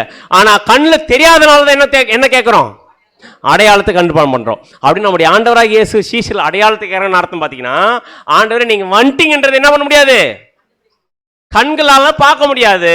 அப்படி பார்க்க முடியாது. அப்படி இருக்கும்போது அப்படின்னா அதை நீங்க வந்துட்டீங்கன்றதுக்கு அடையாளங்கள் இருக்குல்ல, அதை என்ன பண்ணுங்க எங்களுக்கு சொல்லுங்க. ஏன் நம்முடைய ஆண்டவராக இயேசு கிறிஸ்து வருவதை மாம்ச கண்களால் பார்க்க முடியுமா? பார்க்க முடியும்னா அடையாளம் தேவை இல்லை. அப்படி பார்க்க முடியாதனால தான் என்ன கேட்குறாங்க, அடையாளத்துக்கு. அப்படின்னா ஒரு விஷயம் தெளிவாக புரிஞ்சுக்கலாம். நம்முடைய ஆண்டவராக இயேசு கிறிஸ்து 2ஆம் வருகையில் வருவது நம்முடைய மாம்ச கண்களால் என்ன பண்ண முடியாது, பார்க்க முடியாது. கிளியரா? ஏன் பார்க்க முடியாதுன்னு பார்த்தீங்கன்னா, அவர் 1ஆம் வருகையில் மாம்சத்தில் வந்தாரு. ஆனா 2ஆம் வருகையில் மாம்ச கண்கள் என்ன பண்ண முடியாது, பார்க்க முடியாது. ஏன் பார்க்க முடியாதுன்னா வசனம் வாசிக்கலாம். 1 பேதுரு 3ஆம் அதிகாரம் 18ஆம் வசனம். 1 பேதுரு 3ஆம் அதிகாரம் 18ஆம் வசனம். ஏனெனில் கிறிஸ்துவம் நம்மை தேவனிடத்தில் சேர்க்கும்படி அநீதி உள்ளவர்களுக்கு பதிலாக நீதி உள்ளவராய் பாவங்களின் நிமித்தம் ஒரு தரம் பாடுபட்டார். பாடுபட்டு அவர் மாம்சத்திலே கொலையுண்டு ஆவியிலே உயிர்ப்பிக்கப்பட்டார். மாம்சத்தில் கொலையுண்டு ஆவியில் உயிர்ப்பிக்கப்பட்டார். மாம்சத்தில் கிறிஸ்து இருக்கும்போது மாம்சத்தில் இருக்கிறோம் பார்த்தாங்க. ஆனா மாம்சத்தில் மரிச்சதுக்கு அப்புறமா எப்படி போனார், அவர் ஆவில் உயிர்ப்பிக்கப்பட்ட அவர் மறுபடியும் திரும்பி வரும்போது மாம்ச கண்களால் என்ன பண்ண முடியாது, பார்க்க முடியாது. அதனால தான் அடையாளத்தை கேட்டாங்க. புரிஞ்சுங்களா?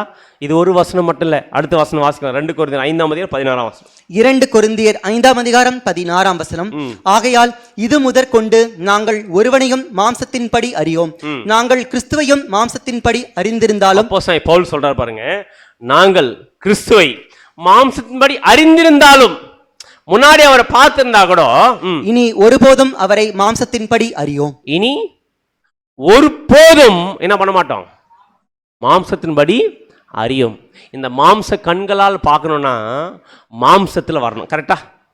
ஆனால் இயேசு கிறிஸ்து வருவது நமக்கு மாம்ச கண்களால் பார்க்க முடியாதுன்னா அவர் எப்படி வரப்போறதில்ல, மாம்சத்தில் என்ன பண்ண போகுதுன்னா வரப்போகுது. ஏன்னா அப்போஸ்தலன் பவுல் தெளிவாக சொல்லிட்டார், நாங்கள் கிறிஸ்துவை மாம்சத்தின்படி அறிந்திருந்தாலும் இனி ஒருபோதும் அவரை மாம்சத்தின்படி அறியோம். அப்படின்னு என்ன பண்றாரு பார்த்தீங்கன்னா, நாங்கள் என்ன பண்ண மாட்டோம், மாம்சத்தின்படி ஆண்டவரை பார்க்க மாட்டோம். அதனால தான் நம்முடைய ஆண்டவராக இயேசு 2ஆம் வருகையில் வருவது என்ன பண்ண முடியாது, அவரை மாம்ச கண்களால் பார்க்க முடியாது. ஏன் பார்க்க முடியாது அப்படின்னு பார்த்தீங்கன்னா, அவர் எந்த சுபாவத்துக்கு போயிட்டார், அவர் மரிச்சு எந்த சுபாவத்துக்கு போய் மாம்சத்தில் மரிச்சு ஆவிக்குரிய போயிட்டார். ஆவியில் உயிர்ப்பிக்கப்பட்டார். ஆவியில் உயிர்ப்பிக்கப்பட்ட அவர் எங்க போயிட்டார், பரலோகத்தில் எங்க போயிருக்கிறார்? Very good. பிதாவாகிய தேவனுடைய வலது பார்சல. பிதாவாகிய தேவனுடைய வலது பார்சத்துல என்ன சுபாவத்தில் இருக்கிறார் நம்முடைய ஆண்டவராகிய இயேசு கிறிஸ்து? பையனை எந்த ஒரு தன்மையில் இருக்கிறார் கிறிஸ்து? ஆவியின் தன்மை அப்படின்றத விட ஒரு வசனம் வாசிக்கலாம். எபிரேயர் 1ஆம் அதிகாரம் 3ஆம் வசனம். எபிரேயர் 1ஆம் அதிகாரம் 3ஆம் வசனம்.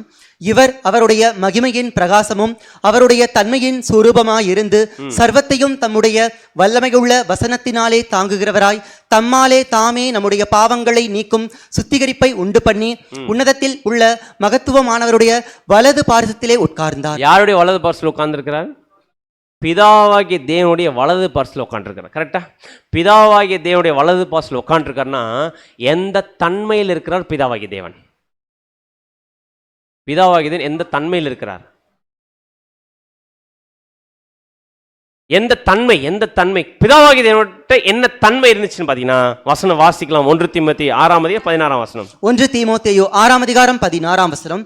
ஒருவராய் சாவாமை உள்ளவரும் சேரக்கூடாத ஒளியில் வாசம் பண்ணுகிறவரும் மனுஷரில் ஒருவரும் கண்டிராதவரும் காணக்கூடாதவருமாய் இருக்கிறவர் அவருக்கே கனமும் நித்திய வல்லமையும் உண்டாயிருப்பதாக. ஒருவராய் சாவாமை உள்ளவர். அவனு பிதாவாகிய எந்த தன்மையில் இருக்கிறார்? சாவே இல்லை. புரியுதுங்களா? சாவே இல்லாத தன்மையில் யார் என்பது பிதாவாகிய தேவன். இப்ப மாம்சத்தில் கொலை உண்டு ஆவில் உயிர்ப்பிக்கப்பட்ட கிறிஸ்து யாருடைய வலது பார்சத்தில் இருக்கிறாரு? பிதாவுடைய வலது பார்சத்தில் இருக்கிறனா எந்த தன்மைக்கு போயிட்டாரு? சாவாமைக்குரிய தன்மைக்கு போயிட்டார். அப்படின்னா ஆவிக்குரிய தன்மையில ஆவிக்குரிய ஜீவிகள் எந்த தன்மையில் இருக்கார் பார்த்தீங்கன்னா கிறிஸ்து சாவாமை சுபாவத்தில் இப்ப யார் இருக்குன்னு பார்த்தீங்கன்னா நம்முடைய ஆண்டவராக இயேசு கிறிஸ்து இருக்கிறார். சாவாமை தன்மையில் இருக்கிற அவர் இந்த பூமியில் வரும்போது 2ஆம் முறையில் மாம்ச கண்களால் பார்க்குற மாதிரி வருவாரா? வரமாட்டாரு. அதனால தான் அவர் ஆவிக்குரிய சரீரத்தில், சாகாமிக்குரிய சரீரத்தில் இருக்கிற அவர் வருவது என்ன எப்படி பார்க்க முடியாதுன்னு பார்த்தீங்கன்னா, மாம்ச கண்களால் பார்க்க முடியாது. அப்படின்னா மாம்ச கண்களை பார்க்க முடியாதுன்னா அவர் வருவது யாருக்குமே தெரியாது. அதுதான் அப்போஸ்தலர் கேட்குறாங்க, நீங்கள் வந்துட்டீங்கன்றதுக்கு என்ன ஆண்டவரே அடையாளம்? ஆனால் என்ன பண்ண முடியாது, எங்களால் பார்க்க முடியாது. அவர் சீஷலாக இருக்கிற நம்ம பார்க்கணுன்னா மாம்ச கண்கள் என்ன பண்ண முடியாது, பார்க்க முடியாது. ஆனால் எப்படி பார்க்கலாம், எப்போ பார்க்கலாம் கிறிஸ்துவை? நம்மளால் கிறிஸ்துவை பார்க்க முடியாதா? பார்க்கலாம். ஆனால் மாம்சத்தில் இருந்து என்ன பண்ண முடியாது, அவரை பார்க்க முடியாது. ஆனால் எப்போ எப்படி போய் பார்க்கலாம்? நம்மளும் அவர் இருக்கிற மாதிரி போனால் என்ன பண்ண முடியும், பார்க்க முடியும். வசனம் வாசிக்கலாம் பாருங்க. 1 யோவான் 3:2 வசனம். 1 யோவான் 3:2 வசனம். பிரியமானவர்களே, இப்பொழுது தேவனுடைய பிள்ளைகளாய் இருக்கிறோம், இனி எவ்விதமாய் இருப்போம் என்று இன்னும் வெளிப்படவில்லை. அதான் அப்போஸ்தலன் யோவான் சொல்றாரு, பிரியமானவர்களே இப்போ தேவனுடைய பிள்ளைகளா இருக்கிறோம், இனி எவ்விதமாய் இருப்போம் என்ன பண்ணல, இன்னும் வெளிப்படல. ஆகிலும் அவர் வெளிப்படும் போது அப்படின்னா நம்முடைய ஆண்டவர் எப்படி வெளிப்படுவாரு? மாம்ச சரீரத்தில் வருவாரா? இல்ல, ஆவியின் சரீரத்தில் அவர் 2ஆம் முறையில் வரும்போது அவர் இருக்கிற வண்ணமாகவே நாம் அவரை தரிசிப்பதினால் நாம போய் பார்க்க போறோம். மாம்சத்திலிருந்து கண்கள் பார்க்க போறதில்ல, அவர் இருக்கக்கூடிய சுபாவத்துல நம்மளும் மரிச்சு அவர் இருக்கக்கூடிய சுபாவத்துக்கு உயிர்த்தெழுந்து என்ன பண்ண போறோம், நம்மளும் போயிட்டு அந்த மகிமையில் போயிட்டு அவரை என்ன பண்ண போறோம், நாம் அவரை தரிசிப்பதனால் அவருக்கு ஒப்பாயிருப்போம் என்று அறிந்திருக்கிறோம். அப்படின்னா கொஞ்சம் யோசிப்பா, நம்முடைய ஆண்டவராக இயேசு நான் போயிட்டு திரும்பி வந்து உங்களுக்காக ஒரு ஸ்தலத்தை ஆயத்து பண்ணி என் கூட என்ன பண்ணிக்கிறேன், கூட்டி கொண்டு போறேன்னு சொன்னார் இல்லையா? அப்படின்னா இயேசுக்கு 2ஆம் வருகையில் வந்திருக்கிறத என்ன பண்ண முடியாதுன்னு பார்த்தீங்கன்னா, மாம்ச கண்களால் பார்க்க முடியாது. ஆனால் அவர் போய் பார்க்கணுன்னா நம்மளும் எந்த சரீரத்தில் போனால் தான் போய் பார்க்க முடியும்? மாம்சத்தில் கொலையுண்டு மாம்சத்தில் மறிச்சு ஆவிக்குரிய உயிர்த்தெழுதலுக்குள்ள போனால் மட்டும்தான் யாரை போய் பார்க்க முடியும்? நம்முடைய ஆண்டவரை இயேசு கிறிஸ்து பார்க்க முடியும். ஆனால் மாம்சத்தில் இருந்துட்டு அவர் எப்போ வருவார்னு பார்த்துட்டு இருந்தா இந்த மாம்ச கண்களால் என்ன பண்ண முடியாது, கடைசி வரைக்கும் பார்க்க முடியாது. அப்படின்னா அதிக உறுதியான தீர்க்கதரிசனம் என்ன சொல்லுதுன்னு பார்த்தீங்கன்னா, வானத்தை பார்க்கக்கூடாது. வானத்தை பார்த்தா கண்டுபிடிக்க முடியுமா? முடியாது. இன்னி வரைக்கும் யாராலுமே கண்டுபிடிக்காத காரணம் இதை பார்த்துன்னுக்கிறதுனால தான். இப்போ நம்ம எதை பார்க்க ஆரம்பிச்சிருக்கிறோம்? வானத்தை பார்க்க ஆரம்பிச்சிருக்கோமா, வசனத்தை பார்க்க ஆரம்பிச்சிருமா? வசனத்தை பார்க்க ஆரம்பிச்சிடும். அப்படி வசனத்தை பார்க்க ஆரம்பிக்கும் போது நம்முடைய ஆண்டவர் என்ன தெளிவாக சொல்லிட்டான்னு பார்த்தீங்கன்னா, நான் மாம்ச கண்களால் பார்க்குற என்ன பண்ண மாட்டேன், வரமாட்டேன். மாம்ச கண்களால் என்ன பண்ண முடியாது, அவருடைய வருகையை பார்க்க முடியாது. ஒரு கிளியரா? அப்படி நம்முடைய ஆண்டவராக இயேசு கிறிஸ்து வராருன்னா அதே நேரத்தில் அவர் வருவதுக்கு முன்னாடி, 2ஆம் முறையில் வருவதுக்கு முன்னாடி யார் வரணும்னு தீர்க்கதரிசனம் சொல்லப்பட்டிருக்குன்னு பார்த்தீங்கன்னா, அந்தி கிறிஸ்து வரணும்னு சொல்லப்பட்டிருக்கு. கரெக்டாக நம்ம அந்தி கிறிஸ்து பாடம் பார்த்தோமா? உண்மையான கிறிஸ்து வருவதற்கு முன்னாடி நாங்கள் தான் கிறிஸ்து அப்படின்னு சொல்லிட்டு ஒரு குரூப் சொல்லுவாங்கன்னு அந்தி கிறிஸ்து பாடத்திலே பார்த்துட்டோம். கரெக்டா? அப்படி இந்த அந்தி கிறிஸ்து வந்து நிறைய தவறான உபதேசங்களை போதிப்பாங்க, அதை நம்பி ஏமாந்துடாதீங்கன்னு சொல்லிட்டாரு. ஆனா இந்த சத்தியத்தை சொல்லும்போது அப்போஸ்தலன் பவுல் இன்னொரு விஷயத்தை இங்க க்ளூ ஒன்று ஓப்பன் பண்றாரு. நம்முடைய ஆண்டவராக இயேசு 2ஆம் வருகையோட இன்னொன்று சேர்த்து வச்சு பேசுறாரு. என்ன பேசுறாரு பார்த்தீங்கன்னா, வசனம் வாசிக்கலாம். 1 தெசலோனிக்கேயர் 2 தெசலோனிக்கேயர் 2ஆம் அதிகாரம் 1ஆம் வசனம். 2 தெசலோனிக்கேயர் 2ஆம் அதிகாரம் 1ஆம் வசனம். அன்றியும் சகோதரரே, நம்முடைய கர்த்தராகிய இயேசு கிறிஸ்துவின் வருகையையும் நாம் அவரிடத்திலே சேர்க்கப்படுவதையும் குறித்து நாங்கள் உங்களை வேண்டிக் கொள்ளுகிறது என்னவென்றால். எதை பத்தி பேசுறாருங்க? அன்றியும் சகோதரே, நம்முடைய கர்த்தராகிய இயேசு கிறிஸ்துவின் வருகையும் நாம் அவரோட சேர்க்கப்படுவதும் குறித்து நாங்கள் உங்கள் வேண்டிக் கொள்கிறது என்னவென்றால் அப்படின்னு சொல்லிட்டு இப்ப எந்த வருகையை பத்தி பேசுறாரு? நம்முடைய ஆண்டவராக இயேசு 2ஆம் வருகை பத்தியும் அவர் கூட நம்ம போய் சேர்றதை பத்தி நம்ம பேசுறாரு. பேசும்போது என்ன பேசுறாருன்னு பார்த்தீங்கன்னா, அவருடைய வருகை பத்தி பேசி வந்த அப்போஸ்தலன் பவுல் எதை வெளிப்படுத்துறாருன்னு பார்த்தீங்கன்னா, வாசிங்க 2ஆம் வசனம். 2ஆம் வசனம். ஒரு ஆவியினாலாவது வார்த்தையினாலாவது எங்களிடத்திலிருந்து வந்ததாய் தோன்றுகிற ஒரு நிருபத்தினாலாவது கிறிஸ்துவினுடைய நாள் சமீபமாய் இருக்கிறதாக சொல்லப்பட்டால் உடனே சஞ்சலப்படாமலும் கலங்காமலும் இருங்கள். சஞ்சலப்படாதீங்க, கலங்காதீங்க. ஏன் அப்படின்னு சொல்றாரு பார்த்தீங்கன்னா, ஒரு ஆவியினாலாவது வார்த்தையினாலாவது எங்களிடத்தில் வந்ததாய் தோன்று ஒரு நிருபத்தினாலாவது கிறிஸ்துடைய வருகை பத்தி பேசுறாரா? கிறிஸ்துடைய நாள் சமீபமாக சொல்லப்பட்டால் சஞ்சலப்படாதீங்கன்னு சொல்றாரா? கிறிஸ்துனுடைய நாள் அப்படின்னா கிறிஸ்துடைய வருகை பத்தி பேசும்போதே எதை ஓப்பன் பண்றாரு அப்போஸ்தலன் பவுலுங்க? நாளை பத்தி ஓப்பன் பண்றாரு. கரெக்டா? அப்படின்னா கிறிஸ்துவின் நாள் அப்படின்னா அப்படின்னா எத்தனை நாள்? கிறிஸ்துவின் நாள்னா எத்தனை நாள்னு கேட்குறேன். எத்தனை நாள்னு கேட்குறேன். ஒரு நாள். கரெக்டா? கிறிஸ்துவின் நாள்னா ஒரு நாள். கிறிஸ்துக்கு ஒரு நாள் எவ்வளவு வருஷம்? 1000 வருஷம். அப்படின்னா நம்முடைய ஆண்டவராக இயேசு 2ஆம் வருகையில் வராருன்னா எந்த ராஜ்யம் ஸ்டார்ட் ஆகும்? எத்தனாவது 1000 வருஷம்? கிறிஸ்துடைய 1000 வருஷ அரசாட்சி ஸ்டார்ட் ஆகும். அப்படின்னா கிறிஸ்து 2ஆம் வருகையில் ராஜாவை வரும்போதே எது ஸ்டார்ட் பண்றாரு பார்த்தீங்கன்னா அவருடைய கிறிஸ்துடைய அரசாட்சி என்ன பண்றாருங்க? ஸ்டார்ட் பண்றாரு. அப்படின்னா 1000 ஆண்டு அரசாட்சி எப்போ வந்து ஸ்டார்ட் பண்றாரு? நம்முடைய ஆண்டவராக இயேசு 1ஆம் வருகையில இருந்து ஸ்டார்ட் பண்றாரா, 2ஆம் வருகையில வந்து ஸ்டார்ட் பண்றாரா? அப்படின்னா 2ஆம் வருகையில் எப்போ வராரோ அவர் வரும்போதே எந்த நாள் ஸ்டார்ட் ஆகுது? 1000 ஆண்டு அரசாட்சி ஸ்டார்ட் ஆகுது. புரிஞ்சுங்களா? அப்படி கிறிஸ்துவனுடைய 2ஆம் வருகையும் கிறிஸ்துடைய 1000 ஆண்டு அரசாட்சியும் சைமல்டேனியஸ் என்ன பண்ணுது? ஒரே நாள்ல ஒரே நேரத்தில் ஸ்டார்ட் ஆகுது. புரிஞ்சுச்சிங்களா? அப்படி இயேசு கிறிஸ்து வந்து எத்தனாவது நாளில் ஸ்டார்ட் பண்றாரு பார்த்தீங்கன்னா 1000 வருட அரசாட்சியை ஸ்டார்ட் பண்றாரு. அப்படின்னா எங்கெங்கெல்லாம் கிறிஸ்துவின் நாள் வருதோ அங்கெல்லாம் எதுவும் சேர்ந்து வரும்? நம்முடைய ஆண்டவராக இயேசு கிறிஸ்துடைய 2ஆம் வருகை பற்றி பார்க்கும்போது அதோடு எதுவும் சேர்ந்து வரும் பார்த்தீங்கன்னா கிறிஸ்துனுடைய 1000 வருட அரசாட்சியும் சேர்ந்து வரும். புரிஞ்சிச்சிங்களா? அப்படின்னா இதில் ஒரு தெளிவாக தெரிஞ்சுக்கலாம். நம்முடைய ஆண்டவராக இயேசு கிறிஸ்து மாம்ச கண்களால் பார்க்க முடியுமா? பார்க்க முடியாது. நம்முடைய ஆண்டவராக இயேசு கிறிஸ்து வந்துட்டாருன்னா அதோட எதுவும் ஸ்டார்ட் ஆகிடும்? 1000 ஆண்டு அரசாட்சி ஸ்டார்ட் ஆகிடும். புரிஞ்சுங்களா? இதை கண்டுபிடிக்கிறதுக்கு எதை போய் பார்க்கணும்? வானத்தவா? இப்போ எதை பார்க்கணும்? அதிக உறுதியான தீர்க்க தரிசன வசனத்தை போய் பார்க்கலாம். இப்போ வசனத்தை போய் என்ன பண்ண? 1 by 1 என்ன பண்ணலாம்? பார்க்கலாம். நம்முடைய ஆண்டவராக இயேசு கிறிஸ்துனுடைய 2ஆம் வருகை மாம்ச கண்களால் பார்க்க முடியாதுன்னா எப்படி வருவார்? எந்த மாதிரி விஷயத்தில் வருவார்?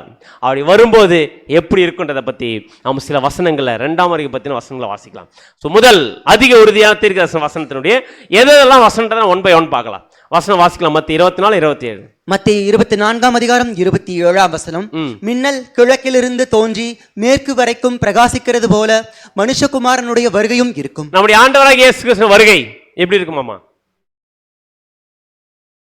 மின்னல் கிழக்கிலிருந்து தோன்றி மேற்கு வரைக்கும் பிரகாசிக்கிறது போல யாருடைய வருகை இருக்கும்? ஆண்டவராகிய இயேசு. அப்படின்னா மின்னல் எங்கேயாச்சும் கிழக்கிலிருந்து மேற்கு வரைக்கும் பிரகாசி இருக்குதா? இதுதான் அதிக உறுதியான தீர்க்க தரிசன வசனம். அதெல்லாம் பண்ண போகிறோம். நம்ம இன்னைக்கு பார்க்க போகிறோம். யோசனை வருதா? மின்னல் எப்படி வரும்? எங்கெங்கேயோ வரும். கரெக்டா? கிழக்கிலிருந்து மேற்கு வரைக்கும் வருமா மின்னல்? அப்படின்றத என்ன பண்ண போகிறோம்? அந்த மாதிரி இருக்குமா யாருடைய வருகை? ஆண்டவராக இயேசு கிறிஸ்து வருகை. சரி, இதுதான் இப்படி இருக்குன்னு பார்த்தீங்கன்னா அடுத்து இன்னொரு வசனம் வாசிக்கலாம் பாருங்க. மத்திய 24ஆம் அதிகாரம் 44ஆம் வசனம். 44ஆம் வசனம். நீங்கள் நினையாத நாளிகையிலே மனுஷகுமாரன் வருவார். எப்போ வருவாராமா நம்முடைய ஆண்டவராக இயேசு கிறிஸ்து? நம்ம நினையாத நாளிகையில் வருவாராமா. அதுக்கப்புறம் சரிங்க ஆண்டவர் நினையாத நாளிகையில் வருவீங்களே, எப்படி வருவீங்கன்னு கேட்டா வசனம் வாசிக்கலாம். 1 தெசலோனிக்கேயர் 5ஆம் அதிகாரம் 1 2. 1 தெசலோனிக்கேயர் 5ஆம் அதிகாரம் வசனங்கள் 1 மற்றும் 2. சகோதரரே, இவைகள் நடக்கும் காலங்களையும் சமயங்களையும் குறித்து உங்களுக்கு எழுத வேண்டுவதில்லை. இரவிலே திருடன் வருகிற விதமாய் கர்த்தருடைய நாள் வரும் என்று நீங்களே நன்றாய் அறிந்திருக்கிறீர்கள். எப்படி வருவாராமா? இரவிலே திருடன் வருகிற விதமாய் வருவாராமா. திருடன் எப்படி வருவான்? திருடன் எப்படி வருவான்னு கேட்கிறேன். இங்க திருடன் வருகிற இரவிலே திருடன் எப்படி வரானோ அந்த மாதிரி நான் வருவேன்றார். அப்படின்னா இரவுல திருடன் எப்படி வருவான்னு கேட்கிறேன். வரும்போது எல்லாருக்கும் நான் தாங்க திருடன், நான் இத்தனை மணிக்கு 12 மணிக்கு நான் வரப்போறேன், எல்லாரும் என்ன பண்ணிக்கங்க, தூங்கிடுங்க, நான் வந்து எத்தனை போற வரைக்கும் தூங்கிடுங்க, அப்புறம் நான் எடுத்துட்டு அப்புறம் என்ன பண்ணிடுங்க, எல்லாருமே கண்ணு திறந்து வச்சிருப்பாரா? ஒரு ஒரு ஒரு எக்ஸலண்ட் திருடன்னா, திருடனே ரொம்ப ஒஸ்ட்டு இருக்குதுல, ரொம்ப எக்ஸ்பீரியன்ஸ் திருடனா இருக்காருன்னு வச்சுக்கங்க. அவருக்கு அந்த திருடனுக்கான ஒரு குட் குவாலிட்டி என்ன சொல்றதுக்கு கொஞ்சம் கஷ்டமா இருக்கு. ஒரு பர்ஃபெக்டான திருடனா அது குட் குவாலிட்டின்னு பார்த்தீங்கன்னா, யாரும் தெரியாத இருக்கும்போது யாருக்கும் தெரியாம வந்து திருடிட்டு போறாரு பார்த்தியா, அவன் தான் சரியான திருடன். கேட்டா இல்லைங்களா? நம்முடைய ஆண்டவராக இயேசு எப்படி சொல்றாரு பார்த்தீங்கன்னா, இரவிலே திருடன் வருகிறதுமாய் வரும் அப்படின்னா அவர் வர்றது யாருக்காச்சும் தெரியுமா? யாருக்காச்சும் தெரியுமா? தெரியாது. திருடன் வர்றது சொல்லிட்டு வருவாரா? எப்போ வரும்னு சொல்லிட்டு வருவாரா? எப்படி வரும்னு சொல்லிட்டு வருவாரா? சொல்லிட்டு வர மாட்டார். கரெக்டா? அப்படின்னா இப்ப இருவேளை திருடன் வருவேன்னு சொல்லி நம்முடைய ஆண்டவராகிய இயேசு கிறிஸ்துவினுடைய வருகை இருக்குன்னு இந்த வசனம் சொல்லுது. இப்ப அடுத்த வசனம், அப்படியே ஆண்டவர் இரவிலே திருடன் வருவினா எப்படி வருவின்னு கேட்டா அடுத்து சொல்றாரு பாருங்க. 1 தெசலோனிக்கேயர் 4:16 1 தெசலோனிக்கேயர் 4:16 ஏனெனில் கர்த்தர் தாமே ஆரவாரத்தோடும் பிரதான தூதனுடைய சத்தத்தோடும் தேவ எக்காலத்தோடும் வானத்திலிருந்து இறங்கி வருவார்.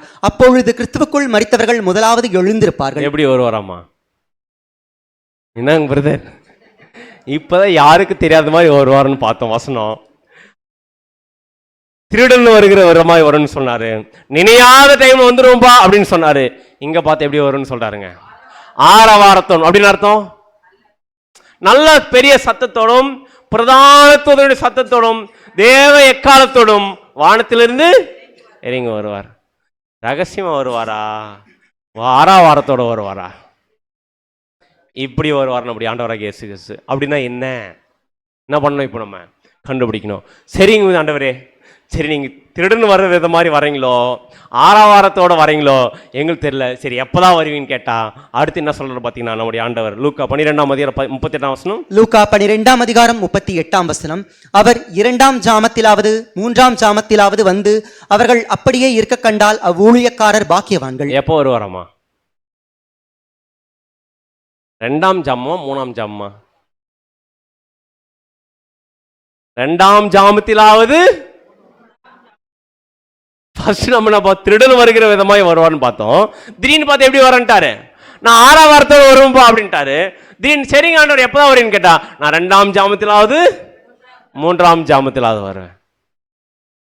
அப்படின்னா என்ன பண்ண இப்ப நம்ம கண்டுபிடிக்கணும். சரிங்க ஆண்டவரே, நீங்க 2ஆம் ஜாமத்திலாவது 3ஆம் ஜாமத்தில் எப்படி வர போறீங்க அதை சொல்லுங்க அப்படின்னு கேட்டா அடுத்து சொல்ல பாருங்க. வெளிப்படுத்தல் 1:7 வெளிப்படுத்தல் 1:7 இதோ மேகங்களுடனே வருகிறார். எப்படி வருவாராமா?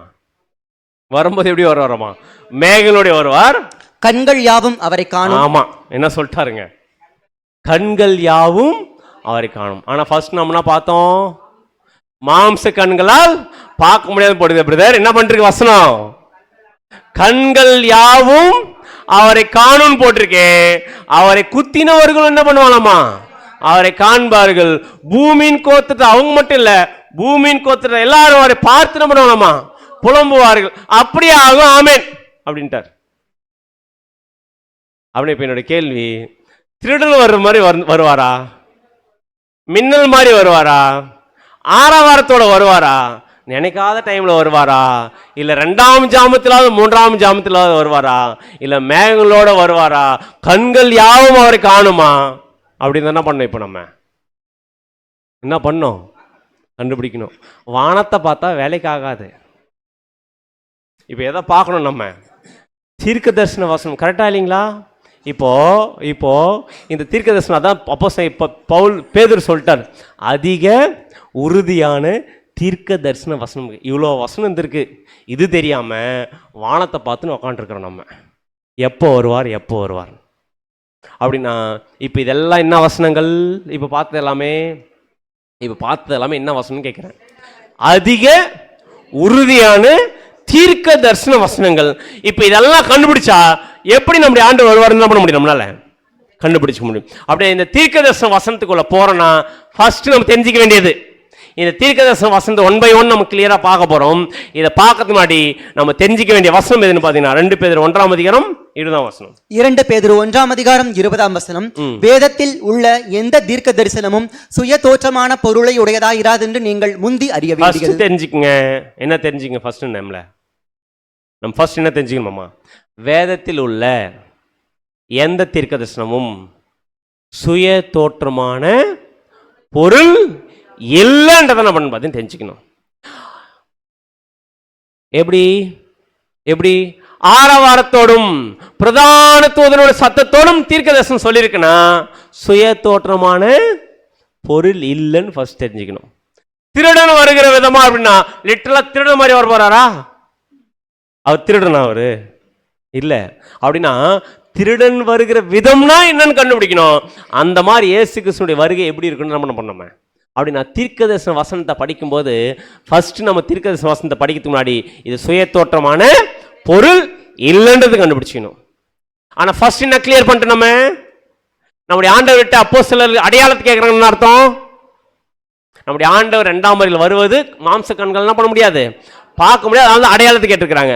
அப்படி அடையாளத்தை கேட்கறாங்கன்னா இந்த வசனத்துக்கு எல்லாம் என்ன விளக்கம் என்ன பண்ண போறோம் கண்டுபிடிக்கலாம். இப்போ ஃபர்ஸ்ட் எந்த வசனத்துக்குள்ள போகலாம் பார்த்தீங்கன்னா லூக்கா 12ஆம் அதிகாரம் 38ஆம் வசனத்துக்குள்ள போகலாம். வசனம் வாசி. லூக்கா 12ஆம் அதிகாரம் 38ஆம் வசனம். லூக்கா 12ஆம் அதிகாரம் 38ஆம் வசனம். அவர் 2ஆம் ஜாமத்திலாவது 3ஆம் ஜாமத்திலாவது வந்து அவர்கள் அப்படியே இருக்க கண்டால் அவ்வூழியக்காரர் பாக்கியவான்கள். எப்போ வருவாராம் நம்முடைய ஆண்டவராக இயேசு கிறிஸ்து?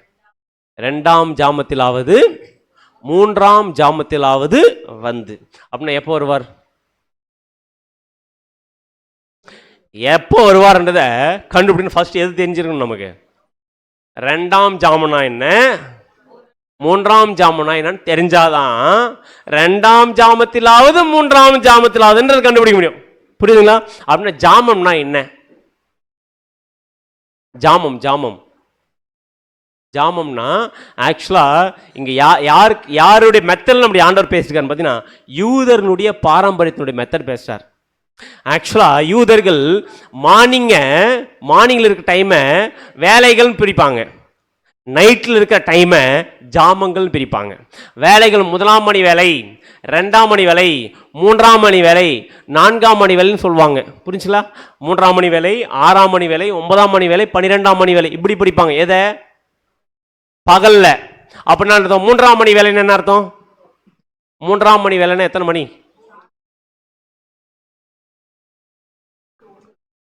காலையில் 9 மணிக்கு 3ஆம் மணி வேலை. 6ஆம் மணி வேலைன்னா 6ஆம் மணி வேலை மதியம் 12 மணி. 9ஆம் மணி வேலை 9ஆம் மணி வேலை 3 மணி. நம்முடைய ஆண்டவராக இயேசு கிறிஸ்து எத்தனாவது மணி வேலையில் சிலுவையில் அறையப்பட்டார்? 3ஆம் மணி வேலை சிலுவையிட்டார். 9ஆம் மணி வேலையில் ஏலி ஏலி லாமா சபக்தான் என்று என்ன பண்ணாருங்க ஜீவன். எத்தனை மணிக்கு? மதியம் 3. 12ஆம் மணி வேலைன்னா எத்தனை மணி ஆகிடும்? ஈவினிங் 6 மணி ஆகிடும். இப்போ நைட்டில் போகலையா? நைட்டில் 1ஆம் ஜாமம் அப்படின்னா எத்தனாவது, எந்த டைம் தெரியுங்களா? அப்படின்னா 1ஆம் ஜாமம் 2ஆம் ஜாமம்னா நைட்டில் ஜாமங்கள் சொல்லுவாங்க, பகலில் வேலைகள் சொல்லுவாங்க. 3ஆம் மணி வேலை, 6ஆம் மணி வேலை. அப்போ நைட்டில் ஜாமம் சொல்றத எப்படி பிரிப்பாங்கன்னு பார்த்தீங்கன்னா 1ஆம் ஜாமம் அப்படின்னா ஈவினிங் 6 மணிலேருந்து நைட் 9 மணி வரைக்கும் 1ஆம் ஜாமம். எப்படி 1ஆம் மணி வேலை 2ஆம் மணி வேலை சொல்றோமோ அந்த மாதிரி 1ஆம் ஜாமம் 6லேருந்து நைட்டு ஈவினிங் 6லேருந்து நைட் 9 மணி வரைக்கும். 2ஆம் ஜாமம் நைட் 9லேருந்து எத்தனை மணி வரைக்கும்? 12 மணி வரைக்கும். 3ஆம் ஜாமம்ன்றது 12லேருந்து 3 மணி வரைக்கும். 4ஆம் ஜாமம்ன்றது 3லேருந்து 6 மணி வரைக்கும். 6 மணிக்கு மேலே வேலை. 3ஆம் மணி வேலைன்னா 9 மணி. புரிஞ்சிச்சிங்களா? அப்படின்னு இப்போ நம்முடைய ஆண்டவர் எப்போ வருவாராமா? 2ஆம் ஜாமத்திலாவது 3ஆம் ஜாமத்திலாவது. அப்படின்னா 2ஆம் ஜாமத்திலாவது 2ஆம் ஜாமத்திலாவது இல்ல 3ஆம் ஜாமத்திலாவது. அப்படின்னா 2ஆம் ஜாமமும் 3ஆம் ஜாமமும் எங்க ஜாயின் ஆகுதோ அந்த டைம்ல அந்த பாயிண்ட்ல யார் வராமா? அப்படின்னா எங்க ஜாயிண்ட் ஆகுது? 2ஆம் மணி வேலை 3ஆம் மணி வேலை எங்க ஜாயிண்ட் ஆகுதுன்னு பார்த்தீங்கன்னா மிட் நைட் 12 o'clock. அப்படின்னு நம்முடைய ஆண்டவராக இயேசு லிட்டரலாக 12 மணிக்கு வரப்போறாரா? அப்படின்னா லிட்டரலாக 12 மணிக்கு வரப்போகிறத பற்றி சொல்லலை. ஏன் 2ஆம் ஜாமத்திலாவது 3ஆம் ஜாமத்திலாவது வரும்னு சொல்கிறாரு பார்த்தீங்கன்னா 2ஆம் ஜாமத்திலாவது 3ஆம் ஜாமத்திலாவது பார்த்தீங்கன்னா மிட் நைட். அப்படின்னா அந்த டைமில் எல்லாரும் என்ன பண்ணிருப்பாங்க? தூங்கிட்டு. அப்படின்னு அர்த்தம் பார்த்தீங்கன்னா நான் யாருக்கும் தெரியாத டைம்ல பண்ணுவேன், நான் வருவேன் சொல்றத, யாரும் தெரிஞ்சுக்காத டைம்ல அறியாத டைம்ல வருவன்றத எப்படி சொல்லியிருக்காரு நம்முடைய ஆண்டவராக இயேசு கிறிஸ்து? நான் 2ஆம் ஜாமத்திலாவது 3ஆம் ஜாமத்தில். அப்படி நம்முடைய ஆண்டவராக இயேசு கிறிஸ்து நாள் எப்போ ஆரம்பிக்கும்? 2ஆம் ஜாமத்திலாவது 3ஆம் ஜாமத்தில். அப்படி நம்முடைய ஆண்டவராக இயேசு கிறிஸ்து நாளுடைய ஆரம்பம் மிட் நைட் 12 நம்முடைய ஆண்டவராக இயேசு 2ஆம் வருகையில் ஆரம்பிக்கும். ஆனால் வருது கண்டுபிடிக்க முடியுமா? கண்டுபிடிக்க முடியாதுன்றனால தான் மிட் நைட் 12 சொல்லியிருக்கு. மிட் நைட் 12 எப்படி இருப்போம் எல்லாரும்? தூங்க ஆரம்பிச்சிடும் பார்த்தீங்களா? அப்படின்னா தூங்கிட்டு இருக்க டைமில் யாருக்கும் தெரியாத மாதிரி நான் என்ன பண்ணிருப்பேன், வந்திருப்பேன். அப்படின்னா இந்த வசனம், இந்த தீர்க்க தரிசனம் நமக்கு என்ன புரிய வைக்கணும்னு பார்த்தீங்கன்னா, அவர் வருவது யாருக்கும் தெரியாது. அதனால தான் சீஷல் என்ன கேட்டாங்க? அடையாளம் சொல்லுங்க ஆண்டவரே. ஒரு வசனம் நமக்கு ப்ரூஃப் கிடைச்சிச்சா? தெளிவாயிடுச்சா? அப்படின்னா தெளிவாயிடுச்சு. அப்படி நம்முடைய ஆண்டவராக இயேசு கிறிஸ்து வருவது மாம்ச கண்களால் பார்க்க முடியுமா? பார்க்க முடியாது. நம்முடைய ஆண்டவராக இயேசு கிறிஸ்து வருவது எல்லாருக்கும் தெரியுமா? எல்லாருக்கும் தெரியாது. எல்லாரும் தூங்கிட்டு இருப்பாங்க. ஆனா அவர் என்ன பண்ணிட்டு இருப்பாரு? வந்துட்டு இருப்பார். எப்படி இருக்கும் அவர் வந்ததுக்கு அப்புறமா?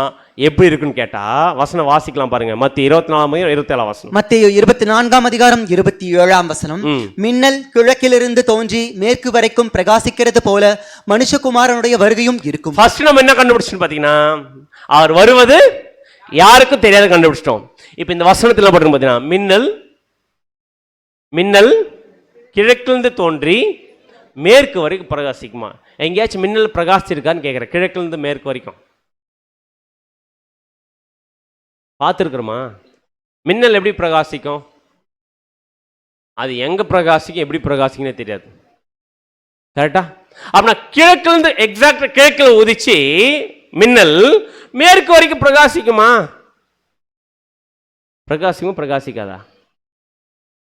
பார்த்ததுல பிரகாசிக்குமா? அது கிழக்கிலிருந்து கரெக்டாக கிழக்கிலிருந்து மேற்கு வரைக்கும் பிரகாசிக்குமான்னு கேட்குறேன். அப்படின்னா எது பிரகாசிக்கும் கிழக்கிலிருந்து மேற்கு வரைக்கும்? எதுங்க கிழக்கிலிருந்து மேற்கு வரைக்கும் பிரகாசிக்கும்னு கேட்குறேன். ஆக்சுவலாக இங்கே வசனத்தில் போட்டிருக்கிற மின்னலை பற்றி பேசல. ஆக்சுவல் லிட்டரலாகவே எதை பற்றி பேசுதுன்னு பார்த்தீங்கன்னா, ஆக்சுவலாக இதில் வசனத்தில் மத்திய 24:27 வசனத்தில் லைட்னிங் அப்படின்னு இருக்கும் வார்த்தை. லைட்னிங்கிற வார்த்தை கிரீக்கில், இங்கிலீஷில் இருக்கிற லைட்னிங்கிற வார்த்தை கிரீக்லன்னு பார்த்தீங்கன்னா ஆஸ்ட்ரேப் அப்படின்ற வார்த்தை. ஆஸ்ட்ரேப்னா பிரைட் ஷைனிங் அப்படின்னு அர்த்தம். பிரைட் ஷைனிங் கிழக்குல இருந்து பிரைட் ஷைனிங் மேற்கு வரைக்கும் பிரகாசிக்குமா? எதுங்க பிரைட் ஷைனிங் கொடுக்கும்? மின்னல் கொடுக்குமா? எது கொடுக்கும்? கிழக்குல இருந்து பிரைட் ஷைனிங் கொடுக்கும் மேற்கு வரைக்கும். எது கொடுக்கும்? எது கொடுக்கும்? எல்லாரும் பார்க்கறது லிட்டரலா கேட்குறது. லிட்டரலா ஃபர்ஸ்ட் அது லிட்டரலா பார்த்துருவோம். ஆக்சுவலி லிட்டரலா எங்கேயாச்சும் மின்னல் கிழக்குல மேற்கு வரைக்கும் பிரகாசிக்காதுன்னு கேட்டேன். இல்லைன்ட்டிங்க. ஆனால் வசனம் தெளிவாக சொல்லிச்சு. அது லைட்னிங் இங்கிலீஷ் போட்டிருக்கு. அது கிரீக் வேர்டு பார்த்தீங்கன்னா ஆஸ்ட்ரேப்ன்ற வார்த்தை. அந்த ஆஸ்ட்ரேப்ன்ற வார்த்தை பார்த்தீங்கன்னா பிரைட் ஷைனிங்னு அர்த்தம். ஒரு பிரைட்டான ஒரு ஷைனிங் கிழக்கில் உதிச்சு மேற்கு வரைக்கும் அப்படியே பிரைட்டா பிரகாசிக்குமா? எது பிரகாசிக்குன்னு கேட்குறேன் கிழக்குலேருந்து. Very good. எதுன்னு பார்த்தீங்கன்னா சூரியன். அப்படின்னா சூரியன் கிழக்குலேருந்து உதிச்சு மேற்கு வரைக்கும் பிரகாசிக்கல. அது உதிச்சதுலேருந்து மேற்கு வரைக்கும் பிரகாசிக்கும் போது அதோட வெளிச்சம் பிரைட்டு எப்படி ஆகும்? எப்படி ஆகும்? மேலே ஏற ஏற ஏற வெளிச்சம் கம்மியாகுமா அதிகமாகுமா? கம்மியாகுமா? இப்போ ஒரு 3 மணிக்கு சூரியன் உதிக்குதுன்னா போக போக போக அந்த சூரிய வெளிச்சம் ஆக ஆரம்பிக்கும், பிரகாசிக்க ஆரம்பிக்கும். கரெக்டுங்களா? அப்படின்னா நம்முடைய ஆண்டவராக இயேசு கிறிஸ்து வருகை எப்படி இருக்குமாமா? எப்படி இருக்குமாமா? அது உதிச்சிடும் முன்னாடியே. அது யாருக்கும் தெரியாது உதிச்சது. ஆனா அது கொஞ்சம் கொஞ்சமா அதோட வெளிச்சத்தை, கிறிஸ்துவோட 2ஆம் வெளிச்சத்தை காமிக்க கிராஜுவலா என்ன ஆகும்? எல்லாருக்கும் தெரிய ஆரம்பிக்கும். 6 மணிக்கு சூரிய வெளிச்சம் எப்படி இருக்கும்? கொஞ்சம் மைல்டா இருக்கும். 9 மணிக்கு எப்படி இருக்கும்? கொஞ்சம் அதிகமாகும். 12 மணிக்கு எப்படி இருக்கும்? பயங்கரமா இருக்கு. அப்படியே போனோம்னா பார்த்தீங்கன்னா அந்த வெளிச்சத்தின் பிரகாசம் அதிகமா இருக்கு மாதிரி. அப்படின்னா நம்முடைய ஆண்டவராக இயேசு கிறிஸ்துவின் வருகை ஃபர்ஸ்ட் யாருக்கும் தெரியாத மாதிரி வருவாரு. ஆனா அவர் வருகையில நிறைய ஸ்டேஜஸ் இருக்குது. புரிஞ்சுச்சுங்களா? அவர் ஸ்டேஜஸ்ல ஃபர்ஸ்ட் வெளிச்சம் கம்மியா தெரியும். அடுத்து போக போக என்ன ஆகும்? வெளிச்சம் அதிகமாகும். அப்படி வெளிச்சம் ஆக்குறதே யாருன்னு பார்த்தீங்கன்னா நம்முடைய ஆண்டவராகிய இயேசு கிறிஸ்து. புரிஞ்சுச்சிங்களா? 2வது வேதம். 3வது விஷயம் வசனம் வாசிக்கலாம். 1 தெசலோனிக்கேயர் 4:16 வசனம். 1 தெசலோனிக்கேயர் 4:16 ஏனெனில் கர்த்தர் தாமே ஆரவாரத்தோடும் பிரதான தூதனுடைய சத்தத்தோடும் தேவ எக்காளத்தோடும் வானத்திலிருந்து இறங்கி வருவார். அப்பொழுது கிறிஸ்துவுக்குள் மரித்தவர்கள் முதலாவது எழுந்திருப்பார்கள். நம்முடைய ஆண்டவராகிய இயேசு கிறிஸ்து வரும்போது எப்படி இருக்குமாமா? கர்த்தர் தாமே ஆரவாரத்தோடும் பிரதான தூதனுடைய சத்தத்தோடும் தேவ எக்காலத்தோடும் வானத்தில் இறங்கி வரம். அப்படியே இப்ப என்னுடைய கேள்வி, கர்த்தர் தாமே ஆரவாரத்தோடும் அப்படின்னு இருக்கு இல்லையா? அந்த ஆரவாரத்தோடுன்ற வார்த்தை என்ன வார்த்தை யூஸ் பண்ணப்பட்டு பார்த்தீங்கன்னா இங்கிலீஷ்ல ஷவுட் அப்படின்ற வார்த்தை இருக்கும். அந்த ஷவுட்ன்ற வார்த்தைக்கு கிரீக்ல என்னன்னு பார்த்தீங்கன்னா கெலுமா அப்படின்ற ஒரு வார்த்தை. கெலுமா அப்படின்னா a cry of incitement. இன்சைட்மெண்ட்னா இன்சைட்மெண்ட் அப்படின்னு பார்த்தீங்கன்னா ஊக்கம் அளிக்கக்கூடிய சத்தம். கர்த்தர் தாமே ஆரவாரத்தோடும் இருக்கு பார்த்தீங்களா? நம்முடைய ஆண்டவராய் இயேசு கிறிஸ்து வரும்போது என்ன சத்தம் இருக்குன்னு பார்த்தீங்கன்னா ஊக்கம் அளிக்கக்கூடிய சத்தமா இருக்குமா? ஊக்கம் அளிக்கக்கூடிய சத்தம் வருமா? லிட்டரலா மேல ஆரவாரத்தோட வர போறதில்ல. இயேசு கிறிஸ்து வந்துட்டார் அப்படின்னா வந்துட்டதனுடைய ஒரு மிகப்பெரிய சத்தம் எப்படி இருக்கும் பார்த்தீங்கன்னா அதை கேட்கக்கூடியவர்கள் ஊக்கத்தை கொடுக்கக்கூடிய ஒரு சத்தமா இருக்குமாமா. அந்த சத்தம் கர்த்தர் தாமே ஆரவாரத்தோட ஊக்கம் அளிக்கக்கூடிய சத்தம் பிரதான தூதனுடைய சத்தத்தோட ஒரு வரமா. அது யாருங்க பிரதான தூதன்? பிரதான தூதன் பேர் என்ன? ஃபர்ஸ்ட் பிரதான தூதன் யாரு? Very good, மிகாயேல். மைக்கேல், கரெக்டா இல்லையா? மிகாயேல் பிரதான தூதன் சத்தம்னா பிரதான தூதன் யாரு? மைக்கேல். மைக்கேல் யாரு? யாருங்க மைக்கேல்? நம்முடைய ஆண்டவராக இயேசு கிறிஸ்து. அவருடைய பிரதான தூதனுடைய சத்தம்னா மைக்கேல் ஒரு சத்தத்தை கொடுப்பாராமா. அந்த சத்தம் ஊக்கம் அளிக்கிற சத்தமா இருக்குமா. மைக்கேல் என்ன சத்தம் கொடுப்பார்? மைக்கேல் சத்தம்னா என்ன அர்த்தம்? சத்தம் சத்தம் அந்த ஒலி கேட்கல. மைக்கேல் யாருங்க? இயேசு கிறிஸ்து. இயேசு கிறிஸ்து ஒரு சத்தத்தை கொடுக்குறாருன்னா என்ன சத்தம் கொடுப்பாருன்னு கேட்குறேன். அவர் கொடுக்குற சத்தம் என்னவாமா? கன்ஃபார்மா அவர் கொடுக்குற சத்தம். வசனம் வாசிக்கலாம். வெளிப்படுத்தல் 3:20 வசனம். வெளிப்படுத்தல் 3:20 வசனம். இதோ வாசற்படியிலே நின்று தட்டுகிறேன். யார் தட்டுறது? மைக்கேல் தட்டுறார். மைக்கேல் ஒரு சத்தம் கொடுக்குறாரு. என்ன சத்தம்னா அந்த மைக்கேல் யார்? நம்முடைய ஆண்டவராகிய இயேசு கிறிஸ்து. இதோ வாசற்படி நின்று தட்டுகிறேன். ஒருவன் என் சத்தத்தை கேட்டு கதவை திறந்தால். என்ன என்ன கேட்டு?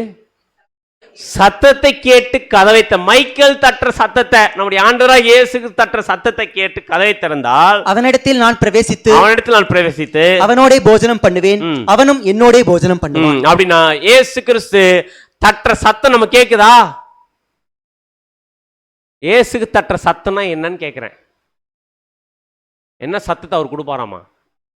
வசனம் ஒருவன் என் சத்தத்தை கேட்டு கதவை திறந்தால். என்ன சத்தத்தை கேட்டு கதவை திறக்கணும்? வெரி குட், சத்திய வசனம் என்கிற சத்தத்தை கேட்டு இருதயம் என்கிற கதவை திறந்தால் அவனிடத்தில் நான் பிரவேசித்து அவனோட போஜனம் பண்ணுவேன், அவனும் என்னோட. அப்படின்னா இயேசு கிறிஸ்து மிகாயேல் பிரதான தூதனுடைய சத்தம்னா பிரதான தூதன் யாருன்னா மைக்கேல் பார்த்துட்டோம். மைக்கேல் யாருன்னா நம்முடைய ஆண்டவராகிய இயேசு கிறிஸ்து. நம்முடைய ஆண்டவராகிய இயேசு கிறிஸ்து என்ன சத்தம் கொடுப்பார்? சத்தியம் என்கிற சத்தம். கரெக்டா? அப்படின்னா சத்தம் எதை அடையாளப்படுத்துது? சத்தியத்தை அடையாளப்படுத்துது. ஆனா அவர் வரும்போது என்ன சத்தம் இருக்குமாமா? ஊக்கம் அளிக்கிற சத்தம் இருக்குமாமா. அப்படின்னு அர்த்தம். சத்தம் நான் பார்த்தோம், சத்தியம் பார்த்தோம். எப்படியா பார்த்தது சத்தியம் இருக்குமா? அவர் வந்துட்டாரனா? அவர் வந்தா எப்படிப்பட்ட சத்தியம் வெளிப்படுமாமா? ஊக்கம் அளிக்கக்கூடிய சத்தியம் வெளிப்படுமா. புரிஞ்சுச்சிங்களா? அப்படின்னா வசனம் வாசிக்கலாம். யோயேல் 2:1 வசனம். யோயேல் 2:1 சியோனிலே எக்காளம் ஊதுங்கள், என் பரிசுத்த பர்வதத்திலே எச்சரிப்பின் சத்தமிடுங்கள், தேசத்தின் குடிகள் எல்லாம் தத்தளிக்க கடவர்கள், ஏனெனில் கர்த்தருடைய நாள் வருகிறது, அது சமீபமாய் இருக்கிறது. அப்படின்னா தெளிவா சொல்லிட்டார். சியோனிலே எக்காளம் ஊதுங்கள், என் பரிசுத்த பர்வதத்திலே எச்சரிப்பின் சத்தமிடுங்கள், தேசத்தின் குடிகள் எல்லாரும் தத்தளிக்க, ஏனெனில் கர்த்தருடைய நாள் வருகிறது, அது சமீபமாய் இருக்கிறது. அப்படின்னா இந்த சியோனில் எக்கால சத்தம் என்ன சத்தம் பார்த்தீங்கன்னா நம்முடைய ஆண்டவராய் இயேசு கிறிஸ்து 2ஆம் வருகையில் வரும்போது ஊக்கம் அளிக்கக்கூடிய சத்தியங்கள் என்ன பண்ணும்? அதிகமா என்ன பண்ணுமா? கிடைக்குதாம்மா? கிடைக்குதா இல்லையா? கிடைக்குதா? சரி. அப்படின்னா இப்போ தெளிவாக புரிஞ்சுக்கலாம். ஃபர்ஸ்ட் நம்முடைய ஆண்டவராய் இயேசு கிறிஸ்து வருவது யாருக்கு தெரியும். 2வது அவருடைய வருகையில் எத்தனை நிறைய ஸ்டேஜஸ் இருக்குது. ஒரே ஒரு ஸ்டேஜ் இல்லை, நிறைய ஸ்டேஜஸ் இருக்குது. அதே நேரத்தில் அவர் வரும்போது என்ன இருக்கும்? அதிகப்படியான சத்தியம் இருக்கும். அதிகப்படியான சத்தியம் மட்டும் இல்லை, என்ன சத்தியம் இருக்கும் பார்த்தீங்கன்னா எச்சரிப்பின் சத்தியங்கள் இருக்கும். கரெக்டா? எச்சரிப்பின் சத்தியம் இருக்கும். அது மட்டும் இல்லாமல் அவர் வரும்போது, ரெண்டாம் முறையில் கிறிஸ்து வரும்போது எப்படி இருக்கும் இந்த சூழ்நிலை, எப்படி இருக்கும்? இந்த மாதிரி சத்தியம், ஊக்கமளிக்கூடிய சத்தியம், எச்சரிப்பின் சத்தியம் கொடுக்க போறாரு. அதோடு இன்றவன் பார்த்தீங்கன்னா இல்லை, அடுத்து நம்முடைய ஆண்டவராக இயேசு கிறிஸ்து வரும்போது எப்படி இருக்குமாமா? வசனம் வாசிக்கலாம். வெளிப்படுத்தல் 1:7. வெளிப்படுத்தல் 1:7. இதோ மேகங்களுடனே வருகிறார், கண்கள் யாவும் அவரை காணும், அவரை குத்தினவர்களும் அவரை காண்பார்கள். அவர் வரும்போது எதோட வரப்போறாருங்க? மேகங்களோட வரப்போறார். அப்படின்னா வரும்போது அப்படியே மேகத்தின் மேல அப்படியே வாகனம் வச்சுன்னு வரப்போறாரா? தீர்க்க தரிசன வசனம். இப்போ மேகம்னா என்னன்னு கண்டுபிடிக்கணும். கரெக்டா இல்லைங்களா? மேகம் வந்தா எப்படி இருக்கும்? ஒரு பெரிய கருமேகம் வந்தா எப்படி இருக்கும்? எப்படி இருக்கும்? ஆக்சுவலாக மேகம் வந்துச்சுன்னா இருளாக இருக்கும். கரெக்டா?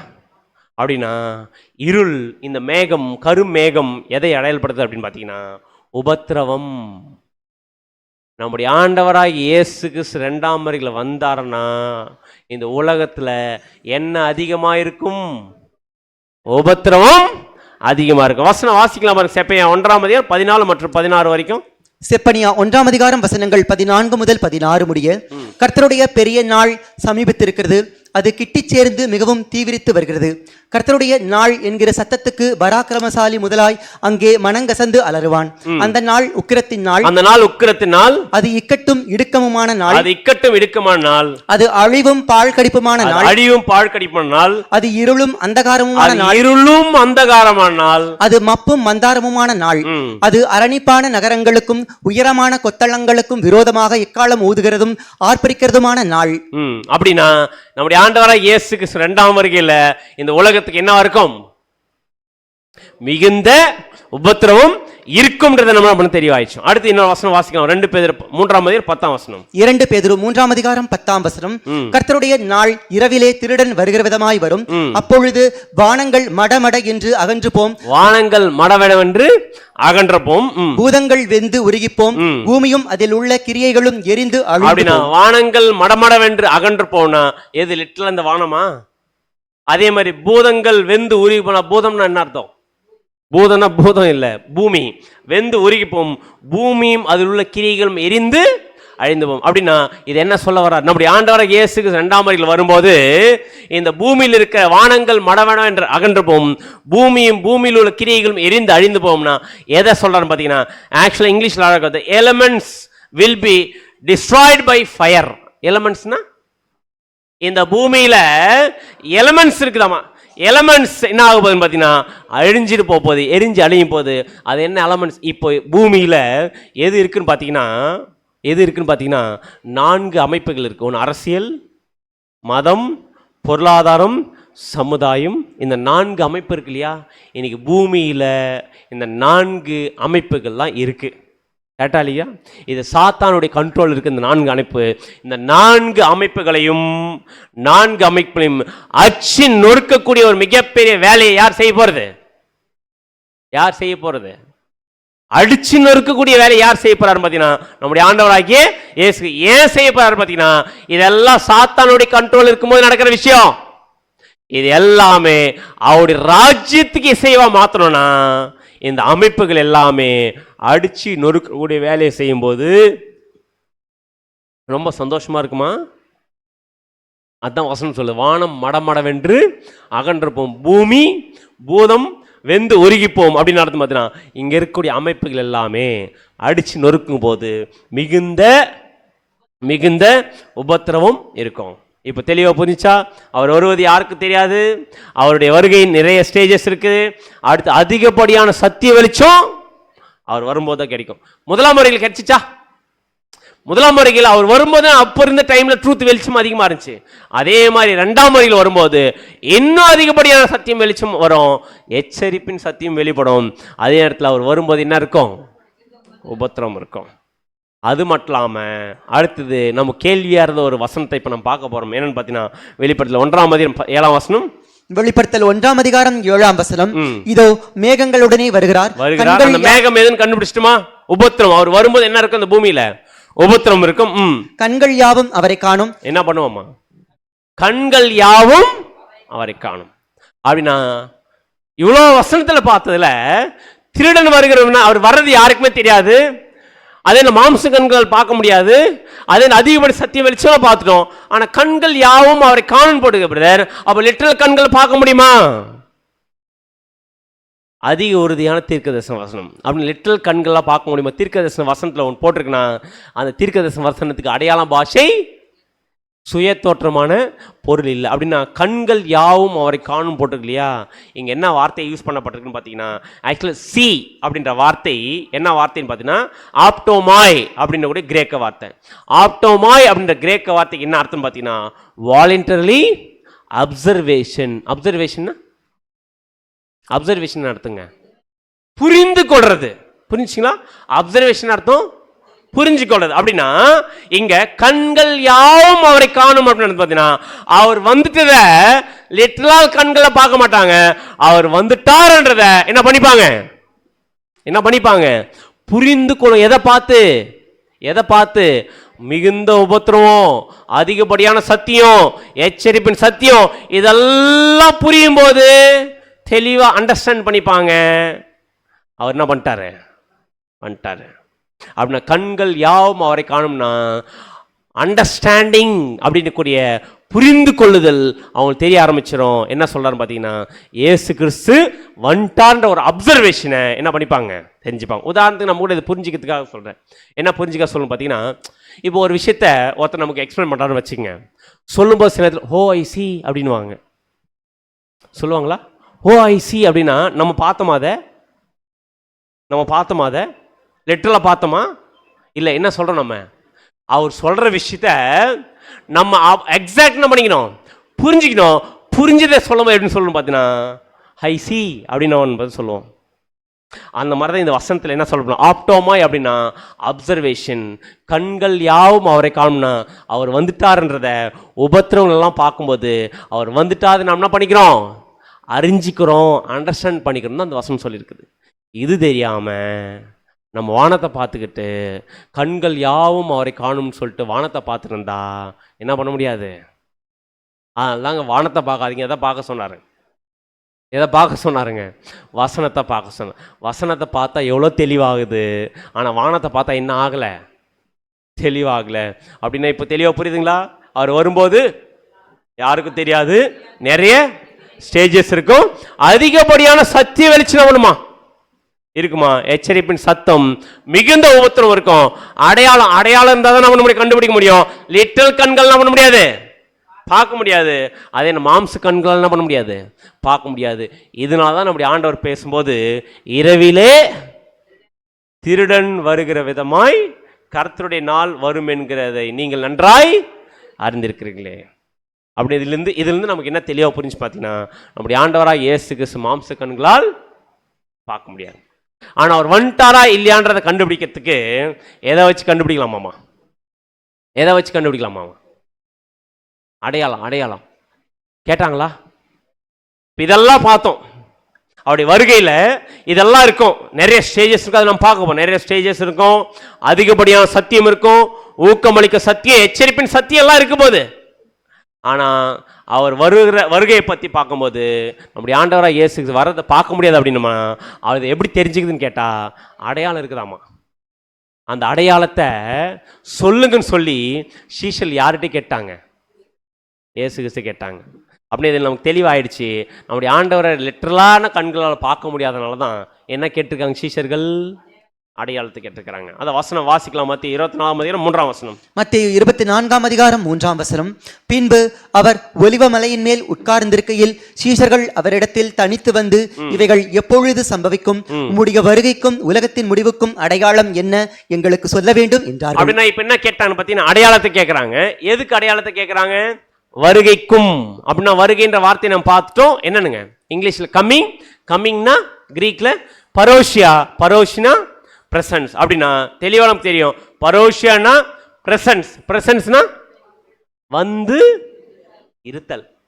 ஆண்டவரே நீங்க வந்துட்டீங்கன்றத எதை வச்சு தெரிஞ்சுக்கிறது, எங்களுக்கு கொஞ்சம் அடையாளத்தை சொல்லுங்க அப்படின்னு யாரு கேட்டிருக்கிறாங்க? என்ன கேள்வி கேட்குறாங்க? நீங்க வந்துட்டீங்கன்றத மாம்ச கண்களை பார்க்க முடியாது, ஆனா தெரிஞ்சுக்கணும். நாங்க ஏதோ தெரிஞ்சுக்கணும், அடையாளத்தை சொல்லணும் போது நம்முடைய ஆண்டவராக இயேசு கிறிஸ்து என்ன பண்ணாருன்னு பார்த்தீங்கன்னா அடையாளத்தை சொல்றதுக்கு அவர் வந்துட்டுன்றத விஷயத்த சொல்றதுக்கு முன்னாடி அடையாளம் சொல்லணுமா இல்லையா? ஏன்னா அவங்க அடையாளத்தை கேட்குறாங்கனாவே இயேசு கிறிஸ்து லிட்டரலாக வராருன்னு தெரிஞ்சா என்ன சொல்லிக்கணும்? இயேசு கிறிஸ்து நீங்கள் ஏன் அடையாளத்தை கேட்குறீங்க? நான் என்ன பண்ண போகிறேன், எல்லாரும் பார்க்குற மாதிரி தான் வரப்போகிறேன்னு சொல்லிட்டுக்கணும். இல்லை நான் அடையாளத்தை சொல்கிறேன்னு அர்த்தம்னு பார்த்தீங்கன்னா இயேசு கிறிஸ்து சொல்கிறாரு, நான் வரது உங்களால் என்ன பண்ண முடியாது, பார்க்க முடியாது 2ஆம் வருகையில். அதனால நீங்கள் கேட்ட மாதிரி நான் அடையாளத்தை கொடுக்குறேன், அதை வச்சு நீங்கள் என்ன பண்ணிக்கங்க, அண்டர்ஸ்டாண்ட் பண்ணிக்கங்க நான் வந்துட்டேன்றதை. புரிஞ்சுங்களா? அப்படின்னு நம்முடைய ஆண்டவர் இப்போ அடையாளத்தை என்ன பண்ண போகிறாரு, சொல்ல போகிறாரு. அந்த அடையாளத்தை பார்த்து நம்ம என்ன பண்ணிக்கலாம், இப்போ என்ன பண்ணிக்கலாம், நம்ம கண்டுபிடிக்கலாம். ஃபர்ஸ்ட் என்ன சொல்றாருன்னா வார்னிங் நம்முடைய ஆண்டவர் மத்தேயு 24:4-5 வசனங்கள் 4 மற்றும் 5. இயேசு அவர்களுக்கு பிரதியுத்தரமாக, ஒருவனும் உங்களை வஞ்சியாதபடிக்கு எச்சரிக்கையாய் இருங்கள். ஏனெனில் அநேகர் வந்து என் நாமத்தை தரித்துக் கொண்டு நானே கிறிஸ்து என்று சொல்லி அநேகரை வஞ்சிப்பார்கள். ஃபர்ஸ்ட் என்ன சொல்றாரு பார்த்தீங்கன்னா, ரொம்ப கேர்ஃபுல்லா இருங்க. ஏன்னா என் நாமத்தை தரித்து கொண்டு அநேகர் நானே கிறிஸ்துன்னு பண்ணுவாங்க சொல்லி அநேகர் என்ன பண்ணுவாங்க, வஞ்சிப்பாங்க. ஏமாந்துடாதீங்க, அதுக்கு சில அடையாளத்தை நான் கொடுக்குறேன்னு சொல்லிட்டு என்ன அடையாளத்தை கொடுக்குறான்னு பார்த்தீங்கன்னா மத்திய 24:6-7 வசனங்கள் 6 மற்றும் 7. யுத்தங்களையும் யுத்தங்களின் செய்திகளையும் கேள்விப்படுவீர்கள், கலங்காதபடி எச்சரிக்கையாய் இருங்கள். இவைகளெல்லாம் சம்பவிக்க வேண்டியதே, ஆனாலும் முடிவு உடனே வராது. ஜனத்துக்கு விரோதமாய் ஜனமும் ராஜ்யத்துக்கு விரோதமாய் ராஜ்யமும் எழும்பும். பஞ்சங்களும் கொள்ளை நோய்களும் பூமி எதிர்ச்சிகளும் பல இடங்களில் உண்டாகும். இப்ப என்ன சொல்லிட்டு இருக்கிறாருங்க, அடையாளம் சொல்றார். அப்படின்னா அடையாளம் என்ன அடையாளமா? ஃபர்ஸ்ட் யுத்தங்களையும் யுத்தத்தின் செய்தியும் கேள்விப்படுங்கள், கலங்காதபடிக்கு எச்சரிக்கையாருங்கள். இவைகளாம் சம்பவிக்க வேண்டியது. அதில் ஜனத்துக்கு விரோதமான ஜனம் வரும், ராஜ்யத்துக்கு விரோதமாய் ராஜ்யம் எழும்பும். அதே பஞ்சங்கள் கொள்ளை நோய்கள் பூமி அதிர்ச்சிகள் பல இடங்களில் உண்டாகும். அப்படி ஆண்டவரே இதெல்லாம் பார்த்தா அடையாளம் கன்ஃபார்ம் பண்ணிக்கலாமா, நீங்க வந்துட்டீங்கன்னு கன்ஃபார்ம் பண்ணிக்கலாமான்னு கேட்டா அவர் என்ன சொல்றாரு பார்த்தீங்கன்னா, இவைகளெல்லாம் வேதனைகளுக்கு ஆரம்பம், ஆனா நான் வந்துட்டுன்றதுக்கு என்ன இல்லை, இதெல்லாம் அடையாளம் இல்லை சொல்றாரா? புரிஞ்சுங்களா? நான் வந்துட்டுன்றதுக்கு இதெல்லாம் அடையாளம் இல்லை, இதெல்லாம் வேதனைகள் ஆரம்பம். ஆனா நான் வந்துட்டுன்றதுக்கு என்ன அடையாளம் பார்த்தீங்கன்னா யுத்தத்தின் செய்தி இல்லை, நான் வந்துட்டுன்றதுக்கான அடையாளம் சொல்றேன், கேட்டுக்குங்க. இதை பார்த்தீங்கன்னா நான் வந்துட்டுன்றத நீங்க தெளிவாக தெரிஞ்சுக்கலாம். எதை அப்படின்னா இப்போதான் முக்கியமான அடையாளத்தை நம்முடைய ஆண்டவர் சொல்றார். என்ன முக்கியமான அடையாளம் பார்த்தீங்கன்னா மத்திய 24:32-33 வசனங்கள் 32 மற்றும் 33. அத்தி மரத்தினால் ஒரு உவமையை கற்றுக்கொள்ளுங்கள், அதிலே இளங்களை தோன்றி துளிர் விடும்போது வசந்த காலம் சமீபமாயிற்று. எந்த அடையாளம் எடுக்கிறார் இப்போ அப்படின்னு பார்த்தீங்கன்னா ஒரு உவமையை சொல்றார். என்ன உவமை?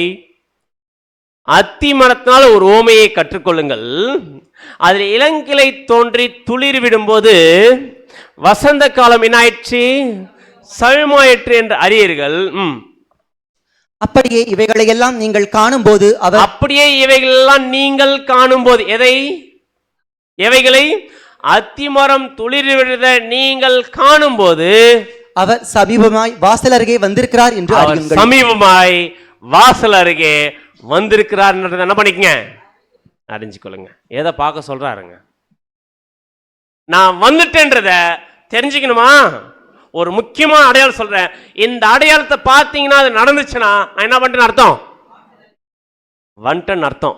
எந்த அடையாளம், எந்த ஊமையை சொல்றாரு? அத்தி மரத்தினால ஒரு ஊமையை கற்றுக்கொள்ளுங்க, அது இளங்கிளை தோன்றி துளிர் விடுறத நீங்க பார்த்தீங்கன்னா என்ன கன்ஃபார்ம் பண்ணிக்கங்க, நான் வந்துட்டேன்னு கன்ஃபார்ம் பண்ணிக்கங்க.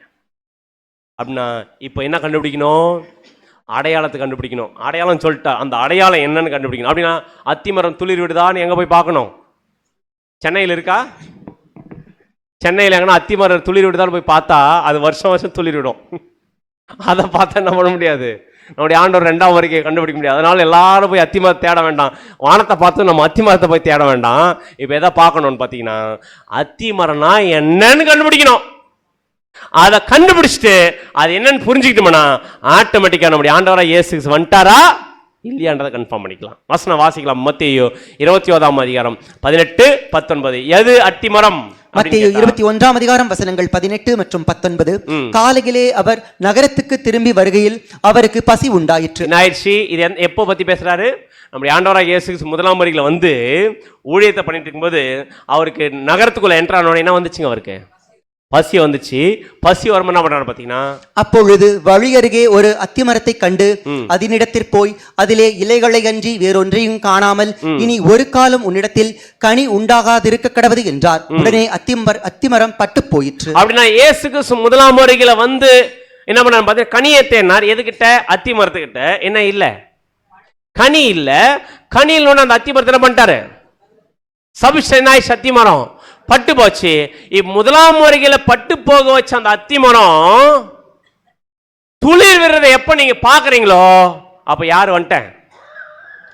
நான் வந்ததுக்கான அடையாளமே பட்டு போன அத்தி மரம் துளிர் விட்டுச்சனா நான் என்ன ஆயிட்டு அர்த்தம்? நான் வந்துட்டுன்னு அர்த்தம். அப்படின்னா எங்க இயேசுக்கு இந்த இந்த அத்தி மரத்தை சபிச்சாருன்னு போய் தேடணுமா?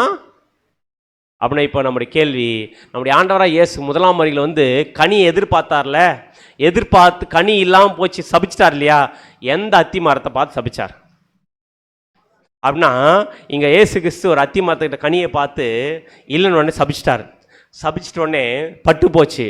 இதுதான் அப்போஸ்தலன் பேதுரு என்ன பண்றாரு பார்த்தீங்கன்னா, அதை பார்த்து என்ன சொல்றாரு பார்த்தீங்கன்னா, மத்திய 21:20 வசனம், சீஷர்கள் அதை கண்டு இந்த அத்திமரம் எத்தனை சீக்கிரமாய் பட்டு போயிற்று என்று சொல்லி ஆச்சரியப்பட்டார்கள். அது இயேசுக்கு சபிச்ச அந்த அத்திமரம் ஆயிடுச்சுங்க, பட்டு போச்சு. இது சீஷர்கள் சொல்றாங்க, ஆண்டவரே நீங்க சொன்ன மாதிரி ஆயிடுச்சு, இந்த அத்திமரம் பட்டு போச்சுன்ட்டார். இப்போ இந்த அத்திமரம் என்ன ஆகணும்? இப்போ துளிர் எப்போ விடுதோ அப்போ யார் வந்துட்டாராமா? ஆண்டவராக இயேசு வந்துட்டாராம். அப்படின்னு லிட்டரல் அத்தி மரத்தை பற்றி நான் பண்ணல இப்போ சொல்ல. அப்படின்னா அத்தி மரம்னா என்னன்னு கண்டுபிடிக்கணும். அது எப்போ துளிர் விட்டுச்சுன்னு கண்டுபிடிக்கணும். துளிர் விட்டுச்சனா அப்போ யார் வந்துட்டார்னு அர்த்தம்? இயேசு வந்துட்டார்னு அர்த்தம். அப்படின்னா அத்தி மரம்னா யார்? யாருங்க அத்தி மரம்? யார் அத்தி மரம்? வசனம் வாசிக்கலாம். எரேமியா 24:5 வசனம். எரேமியா 24:5 வசனம். நான் இவ்விடத்திலிருந்து கல்தேயர் தேசத்துக்கு சிறைப்பட்டு போகவிட்ட யூதரை நான் இந்த நல்ல அத்தி பழங்களுக்கு ஒப்பிட்டு அவர்களுக்கு நன்மை உண்டாக அவர்களை அங்கீகரிப்பேன். அப்படின்னா இங்க நான் இவ்விடத்தில் கல்தேய தேசத்துக்கு சிறைப்பட்டு போகவிட்ட யூதரை நான் இந்த நல்ல அத்தி பழங்களுக்கு ஒப்பிட்டு அவர்களுக்கு நன்மை உண்டாக அவர்களுக்கு அங்கீகரிப்பேனா? அத்தி பழம் யூதர்கள்னா அத்தி மரம், அத்தி மரம் இஸ்ரேல் தேசம். புரியுதுங்களா? இஸ்ரேல் ஜனங்கள் இருந்த தேசம் தான் எதுன்னு பார்த்தீங்கன்னா, இஸ்ரேல் ஜனங்கள் இருந்த தேசம் எதுன்னு பார்த்தீங்கன்னா அத்தி மரம். அந்த அத்தி மரம் என்கிற தேசத்துல யார் இருந்தது? இஸ்ரேல் ஜனங்க இருந்தாங்க. அந்த இஸ்ரேல் ஜனங்கிட்ட என்ன எதிர்பார்த்தார் இயேசு கிறிஸ்து முதலாம் வருகையில வந்து? கனி எதிர்பார்த்தார். இஸ்ரேல் ஜனங்க கிட்ட கனி எதிர்பார்த்தா முதலாம் வருகையில கனி எதிர்பார்த்தார். என்ன கொடுக்கல? அவங்க கனி கொடுக்கல. அதனால என்ன பண்ணிட்டார்னா இஸ்ரேல் ஜனங்களை பார்த்து, அந்த தேசத்தை பார்த்து நம்முடைய ஆண்டவராகிய இயேசுக்கு சபிஷ்டார்.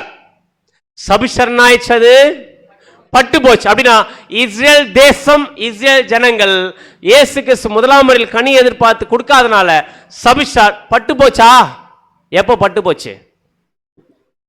எப்போ பட்டு போச்சு பார்த்தீங்கன்னா, சபிச்சாரா இயேசு கிறிஸ்து இஸ்ரேல் தேசத்தை பார்த்து? இயேசு ஜெருசலேமுக்குள்ள என்டர் ஆகிட்டு பார்த்தா கண்ணீர் விட்டு அழுதுறாரு. எருசலேமே எருசலேமே, கோழி தன் குஞ்சுகளை கூட்டி சேர்க்க மனசு இருந்தேன், உங்களுக்கு என்ன இல்லாம போயிடுச்சு? மனசு இல்லாம போயிடுச்சு. இதோ உங்கள் வீடு உங்களுக்கு பாழாக்கி விடப்படும் சொன்ன மாதிரியே கிபி 70 தீத்துராயன் ராஜா வந்து இந்த இஸ்ரேல் தேசத்தை என்ன பண்ண பார்த்தீங்கன்னா சிறைப்பிடிச்சு எல்லா ஜனங்களையும் என்ன பண்ணிட்டாருங்க? என்ன பண்ணிட்டாரு? அடிமையா தூக்கிட்டு போயிட்டா. இஸ்ரேல் தேசமே ஆயிடுச்சுங்க. தேசமே பட்டு போயிட்டு அந்த தேசம் யூதர்கள்கிட்ட இல்லாம யார்கிட்ட போயிடுச்சு? யார்கிட்ட போயிடுச்சு? மற்ற புறஜாதி ஜனங்கிட்ட கைகிட்ட போயிடுச்சு. இப்ப இஸ்ரேல் தேசம் இஸ்ரேல் ஜனங்க கையில இல்ல, ஃபுல்லா ஆயிடுச்சு, அது பட்டு போச்சு. இப்போ நம்முடைய ஆண்டவர் என்ன அடையாளம் கொடுத்துருக்கிறார் பாத்தீங்கன்னா, இப்படி இஸ்ரேல் தேசத்துல இஸ்ரேல் ஜனங்கள் இல்லாம அழிஞ்சு போயிட்டாங்க இல்லையா? கிபி 70 பட்டு போச்சுல இந்த தேசம். இந்த தேசம் எப்போ இந்த அத்திமரம் துளிர் விடுறதோ, நீங்க துளிர் விடுறத நீங்க பாத்தீங்கன்னா யார் வந்துட்டேன்? நான் வந்துட்டேன்ட்டார். அப்படின்னா இஸ்ரேல் தேசம், பட்டு போன இஸ்ரேல் தேசம் துளிர் விடணும்னா அப்படின்னு என்ன அர்த்தம்? தேசம் பட்டு போச்சுன்னு அர்த்தம். தேசம் அவங்க கையில் இல்லை. திருப்பி என்ன பண்ணிட்டாங்க? சிதறடிக்கப்பட்டு ஃபுல்லாக புறஜாதி கையில் வந்து அடிமையாக போயிடுச்சு. அந்த தேசம் அவங்க கையில் இல்லை. அப்படின்னா மறுபடியும் அந்த தேசம் அந்த துளிர் விடணும்னா என்ன அர்த்தம்? என்ன அர்த்தம்? மறுபடியும் அந்த தேசம் யார் கையில் வரணும்? யூதர் கையில் வரணும். அப்படின்னு துளிர் விடுதல் பார்த்தீங்கன்னா மறுபடியும் அந்த தேசமா ஒரு தேசமா இஸ்ரேல் தேசம் ஒரு நாடா எப்ப நிக்குதோ அப்படி நிக்கிறத நீங்க பாத்தீங்கன்னா நான் என்ன பண்ணிட்டேன்? வாசல் அருகே வந்துட்டேன். நான் வந்துட்டேன்ட்டார். அப்படின்னா அத்திமரம் என்கிற இஸ்ரேல் தேசம் எப்போ தனி நாடா அத்திமரம் என்கிற இஸ்ரேல் தேசம் சுதந்திரம் வாங்கிச்சு. துளிர் விடுதல் அர்த்தம், துளிர் அர்த்தம் ஒரு நாடா உருவாகுது. கரெக்டா? எப்போ இஸ்ரேல் தேசம் ஒரு நாடா உருவாச்சு? 1948 வருஷம். 1948 state of Israel is born அப்படின்னு அர்த்தம். 1948 வருஷம் இஸ்ரேல் தேசம் என்ன பண்ணிச்சு? என்ன பண்ணிச்சு அந்த மரம்? என்ன பண்ணிச்சு அந்த மரம்? துளிர் விட்டுச்சு. துளிர் விட்டு அந்த தேசம் 1948 வருஷம் துளிர் விட்டுச்சு. இன்னைக்கு எப்படி இருக்கு? அந்த மரம் துளிர் விட்டது மட்டும் இல்ல, இப்ப எந்த கண்டிஷன் இருக்குன்னு பாத்தீங்கன்னா அடுத்தது காய், அடுத்தது பழம் கொடுக்கிற ஸ்டேஜில் இருக்கு. இருக்கா? இருக்கா இல்லையா? எப்போ பட்டு போன தேசம்? எப்போ பட்டு போன தேசம்? கிபி 70 கிறிஸ்து சொல்லும் போது பட்டு போன அந்த தேசம் 1948 துளிர் விட்டு தனி நாடா அங்கீகரிக்கப்பட்ட இன்னைக்கு அட் பிரசன்ட்ல எத்தனை நாடுக்கு சவால் விட்டு இருக்குது இன்னைக்கு இஸ்ரேல் தேசம்? கொஞ்சம் யோசிச்சு பாருங்க. அப்படின்னா அத்திமரம் துளிர் விடுறதை நீங்க பார்த்தீங்கன்னா நான் எங்க வந்துட்டேன்? அப்படின்னா இன்னைக்கு அத்திமரம் இந்த அளவுக்கு நிக்குதே, இது யார் தூக்கி கட்டிட்டு இருக்கிறது அப்படின்னு பாத்தீங்கன்னா வசனம் வாசிக்கலாம். அப்போஸ்தலர் 15 வசனம். அப்போஸ்தலர் 15 வசனம். நான் இதற்கு பின்பு திரும்பி வந்து எத்தனாவது வருகை? திரும்பி வரப்போறேன்ல, திரும்பி வந்து என்ன பண்ணுவாராமா? விழுந்து போன தாவீதின் கூடாரத்தை மறுபடியும் எடுப்பித்து. எதுங்க தாவீதின் கூடாரம்? எது தாவீதின் கூடாரம்? எருசலேம். அதாவது இஸ்ரேல் தேசம் என்ன பண்ணிச்சு பாத்தீங்கன்னா பட்டு போச்சு. முதலாம் வருகையில வரும்போது பட்டு போக வச்சிட்டாரு. சொல்றாரு நான் இதற்கு பின்பு திரும்பி வந்துதான் இதை கட்டுறாராமா. வந்துனே கட்ட போறது இல்ல, வந்துதான் நம்ம கட்ட போறான். திரும்பி வந்து தாவீதின் கூடாரத்தை மறுபடியும் எடுப்பித்து அதிலே பழுதாய் போனவைகளை மறுபடியும் சீர்படுத்தி, அதை செவ்வையாக நிறுத்துவேன் என்று இவைகளை எல்லாம் செய்கிற கர்த்தர் சொல்லுகிறார் என்று எழுதி. அப்படின்னா இது எப்பதான் வந்து செய்யறாராமா? விழுந்து போன தாவீதின் கூடாரத்தை எப்போ வந்து எடுப்பித்து கட்டுறார்? வந்துனே பின்னாடி வந்து கட்ட போறாரா? ஆல்ரெடி கட்டிட்டாரா? கட்ட ஆரம்பிச்சிட்டாரா? கட்ட ஆரம்பிச்சு. அப்படின்னா திரும்பி வந்து விழுந்து போன தாவீதின் கூடாரத்தை எப்போ கட்ட ஆரம்பிச்சிட்டாரு? 1948 என்ன பண்ணிட்டாரு பார்த்தீங்கன்னா கட்டி என்ன பண்ண ஸ்டார்ட் பண்ணிட்டாரு. இப்போ அந்த கட்டப்பட்ட அந்த தேசம் இன்னைக்கு எப்படி இருக்கு? எல்லா பெரிய பெரிய தேசத்துக்கும் சவால் விடுற அளவுக்கு வளர்ந்துருக்குன்னா யார் இந்த வேலையை பண்ணிட்டு இருக்கிறது? யாருங்க வந்து பண்ணிட்டு இருக்கிறது? யார் வந்து பண்ணிட்டு இருக்கிறது? அப்படி ஆண்டவராகிய இயேசு கிறிஸ்து. அதான் ஆமோஸ் 9:12 வசனத்தை வாசிக்கலாம் பாருங்க. ஆமோஸ் 9:12 வசனம். அந்நாளிலே விழுந்து போன தாவீதின் கூடாரத்தை நான் திரும்ப எடுப்பித்து அதன் திறப்புகளை அடைத்து அதில் பழுதாய் போனதை சீர்படுத்தி பூர்வ நாட்களில் இருந்தது போல அதை ஸ்தாபிப்பேன் என்று இதை செய்கிற கர்த்தர் சொல்லுகிறார். என்ன சொல்லிட்டாருன்னு பாத்தீங்கன்னா நான் விழுந்து போன தாவீதின் கூடாரத்தை திரும்பி எடுப்பித்து அதன் திறப்புகளை அடைத்து அதன் பழுதாய் போனதை நம்ம சீர்படுத்தி பூர்வ நாட்கள் இருந்தது போல அதை ஸ்தாபிப்பேன் என்று இதை செய்கிற கர்த்தர் சொல்லுகிறார். அப்படி இந்த வசனத்தில் தெளிவா நமக்கு என்ன புரியுதுன்னு பாத்தீங்கன்னா விழுந்து போன அத்தி மரம் என்ன ஆயிடுச்சு? 1948 துளிர் விட்டுச்சு. துளிர் விட்டு இன்னைக்கு பெரிய நாடா நிக்குதுன்னா என்ன சொல்றாரு பாத்தீங்கன்னா அவை அப்படியே இவைகள் எல்லாம் நீங்கள் காணும் போது அவர் சமயமாய் வாசல் அருகே வந்திருக்கிறார் என்று அறியுங்கள்.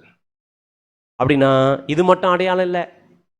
அத்திமரம் துளிர் விடுதல் அர்த்தம் அத்திமரம் சுதந்திரம் வாங்கி தனி நாடா உருவாச்சு. பாத்தீங்களா? இது மட்டும் அடையாளம் இல்லையாமா. இயேசு கிறிஸ்து வந்துட்டாருன்றதுக்கு இன்னொரு அடையாளம் எதுன்னு பாத்தீங்கன்னா வசனம் வாசிக்கலாம். லூக்கா 21:30. லூக்கா 21ஆம் அதிகாரம் வசனங்கள் 29 மற்றும் 30. அன்றியும் அவர்களுக்கு ஒரு உவமையை சொன்னார். அத்திமரத்தையும் மற்றெல்லா மரங்களையும் பாருங்கள். எதெல்லாம் பார்க்க சொல்றாரு? அத்திமரத்தையும் பாருங்க, மற்ற எல்லா மரம். இப்ப எதை மட்டும் தான் பார்த்தோம்? நம்ம அத்திமரத்தை பார்த்தோம். அத்திமரம் துளிர்வதை பார்க்கும்போது நான் என்ன பண்ணிட்டேன்? வாசல இருக்க வந்துட்டுன்னு சொல்றேன். அடுத்தது அத்திமரம் மட்டும் பார்க்காதீங்க, எதையெல்லாம் கூட பாருங்க, மற்ற எல்லா மரங்கன்னா மற்ற நாடுகளும் பாருங்க. அவைகள் துளிர்க்கிறதை நீங்கள் காணும் போது அப்படின்னு அர்த்தம். துளிர்க்கிறது அர்த்தம் அது சுதந்திரம் வாங்குவதை நீங்க பார்க்கும்போது வசந்த காலம் சமீபமாயிற்றென்று அறிகிறீர்கள். நான் வந்துச்சாமா, வசந்த காலம் சமீபமாயிட்டு. அப்படின்னு அன்புக்குரிய சகோதர சகோதரிகளே, அத்திமரம் துளிர்கிறது மட்டும் அடையாளம் இல்லை, நம்முடைய ஆண்டவர் வந்துட்டாருன்றதுக்கு. மற்ற எல்லா மரங்களும் சுதந்திரம் வாங்கின காலப்பகுதியை பார்த்தா நம்முடைய ஆண்டவராக இயேசு கிறிஸ்து வந்ததுக்கு அப்புறம் தான் மற்ற எல்லா நாடுகளும் சுதந்திரம் வாங்கியிருக்கு. இதெல்லாம் அடையாளம். நம்முடைய ஆண்டவராக இயேசு கிறிஸ்து. இப்போ உங்ககிட்ட ஒரு கேள்வி. இப்போ அத்திமரம் துளிர் விட்டுச்சா? விட்டுச்சுன்னா யார் வந்துட்டான்னு அர்த்தம்? யார் தான் வந்து அதுக்கு சுதந்திரமா வாங்கி கொடுக்கறது? வீழ்ந்து போன தாவீதின் கூடாரத்தை எடுப்பிச்சு நிக்க வைக்கிறது யார் தான்? நம்முடைய ஆண்டவராக இயேசு கிறிஸ்து தான். அப்படி 1948 சுதந்திரம் வாங்கிச்சா இன்னைக்கு எப்படி இருக்கு? நல்ல ஒரு பெரிய நாடா இருக்கு. அப்படின்னா இதை யார் செஞ்சுட்டு இருக்குது? வந்து இயேசு கிறிஸ்து. இப்போ உங்ககிட்ட ஒரு கேள்வி, நல்லா யோசிச்சு பாருங்க. நம்முடைய ஆண்டவராக இயேசு கிறிஸ்து வருவாரா? இயேசு கிறிஸ்து வந்துட்டாரா? வரப்போறாரா? வந்துட்டாரா? வருவாரா அப்படின்னா அது தவறு. வந்துட்டாருன்றதான் சரியான பதில். 1948க்கு முன்னாடியே வந்துட்டார். வந்ததுனாலதான் விழுந்து போன தாவீதின் கூடத்தை வந்துதான் எடுப்பத்தி கட்டுறார். கரெக்டா? 1948 என்ன காமிக்குதுன்னா அவர் ஆல்ரெடி வந்துட்டாருங்க. வந்ததுனாலதான் எங்களை என்ன பண்ணியிருக்கிறாரு? எடுப்பித்து கட்டியிருக்கிறார். அப்படின்னா 1948க்கு முன்னாடி வந்திருந்தாதான் அதை கட்ட முடியும். ஆனால் 48ல் என்ன தெரிஞ்சுக்கலாம் பார்த்தீங்கன்னா ஆல்ரெடி அவர் என்ன பண்ணிட்டு இருக்கிறாரு? வந்துட்டு இருக்கிறார். ஆனால் எதுக்கு முன்னாடி வந்துட்டாரு? 1948 அத்திமரம் துளிர் விடுறதுக்கு முன்னாடி என்ன பண்ணிட்டாரு? வந்துட்டாரு. ஆனால் அதை அதான் அடையாளம். அதை பார்த்தா யார் வந்துட்டு தெரிஞ்சுக்கலாமா? ஏசு வந்துட்டு தெரிஞ்சுக்கலாம். அதை பார்த்துட்டுமா? இப்போ பார்த்துட்டாரு, வந்துட்டாரு. ஆனால் 1948க்கு முன்னாடி வந்துட்டாரு. ஆனால் எந்த வருஷம் என்ன பண்ணல நமக்கு தெரியல.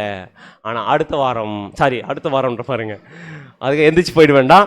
அடுத்த பாகத்தில் நம்ம என்ன பண்ண போறோம் பார்த்தீங்கன்னா அவர் எந்த வருஷம் வந்தார் அப்படின்றத குறித்து நம்ம என்ன பண்ண போறோம்?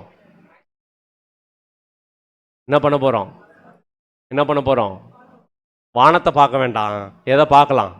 வசனத்தை பார்க்கலாம்.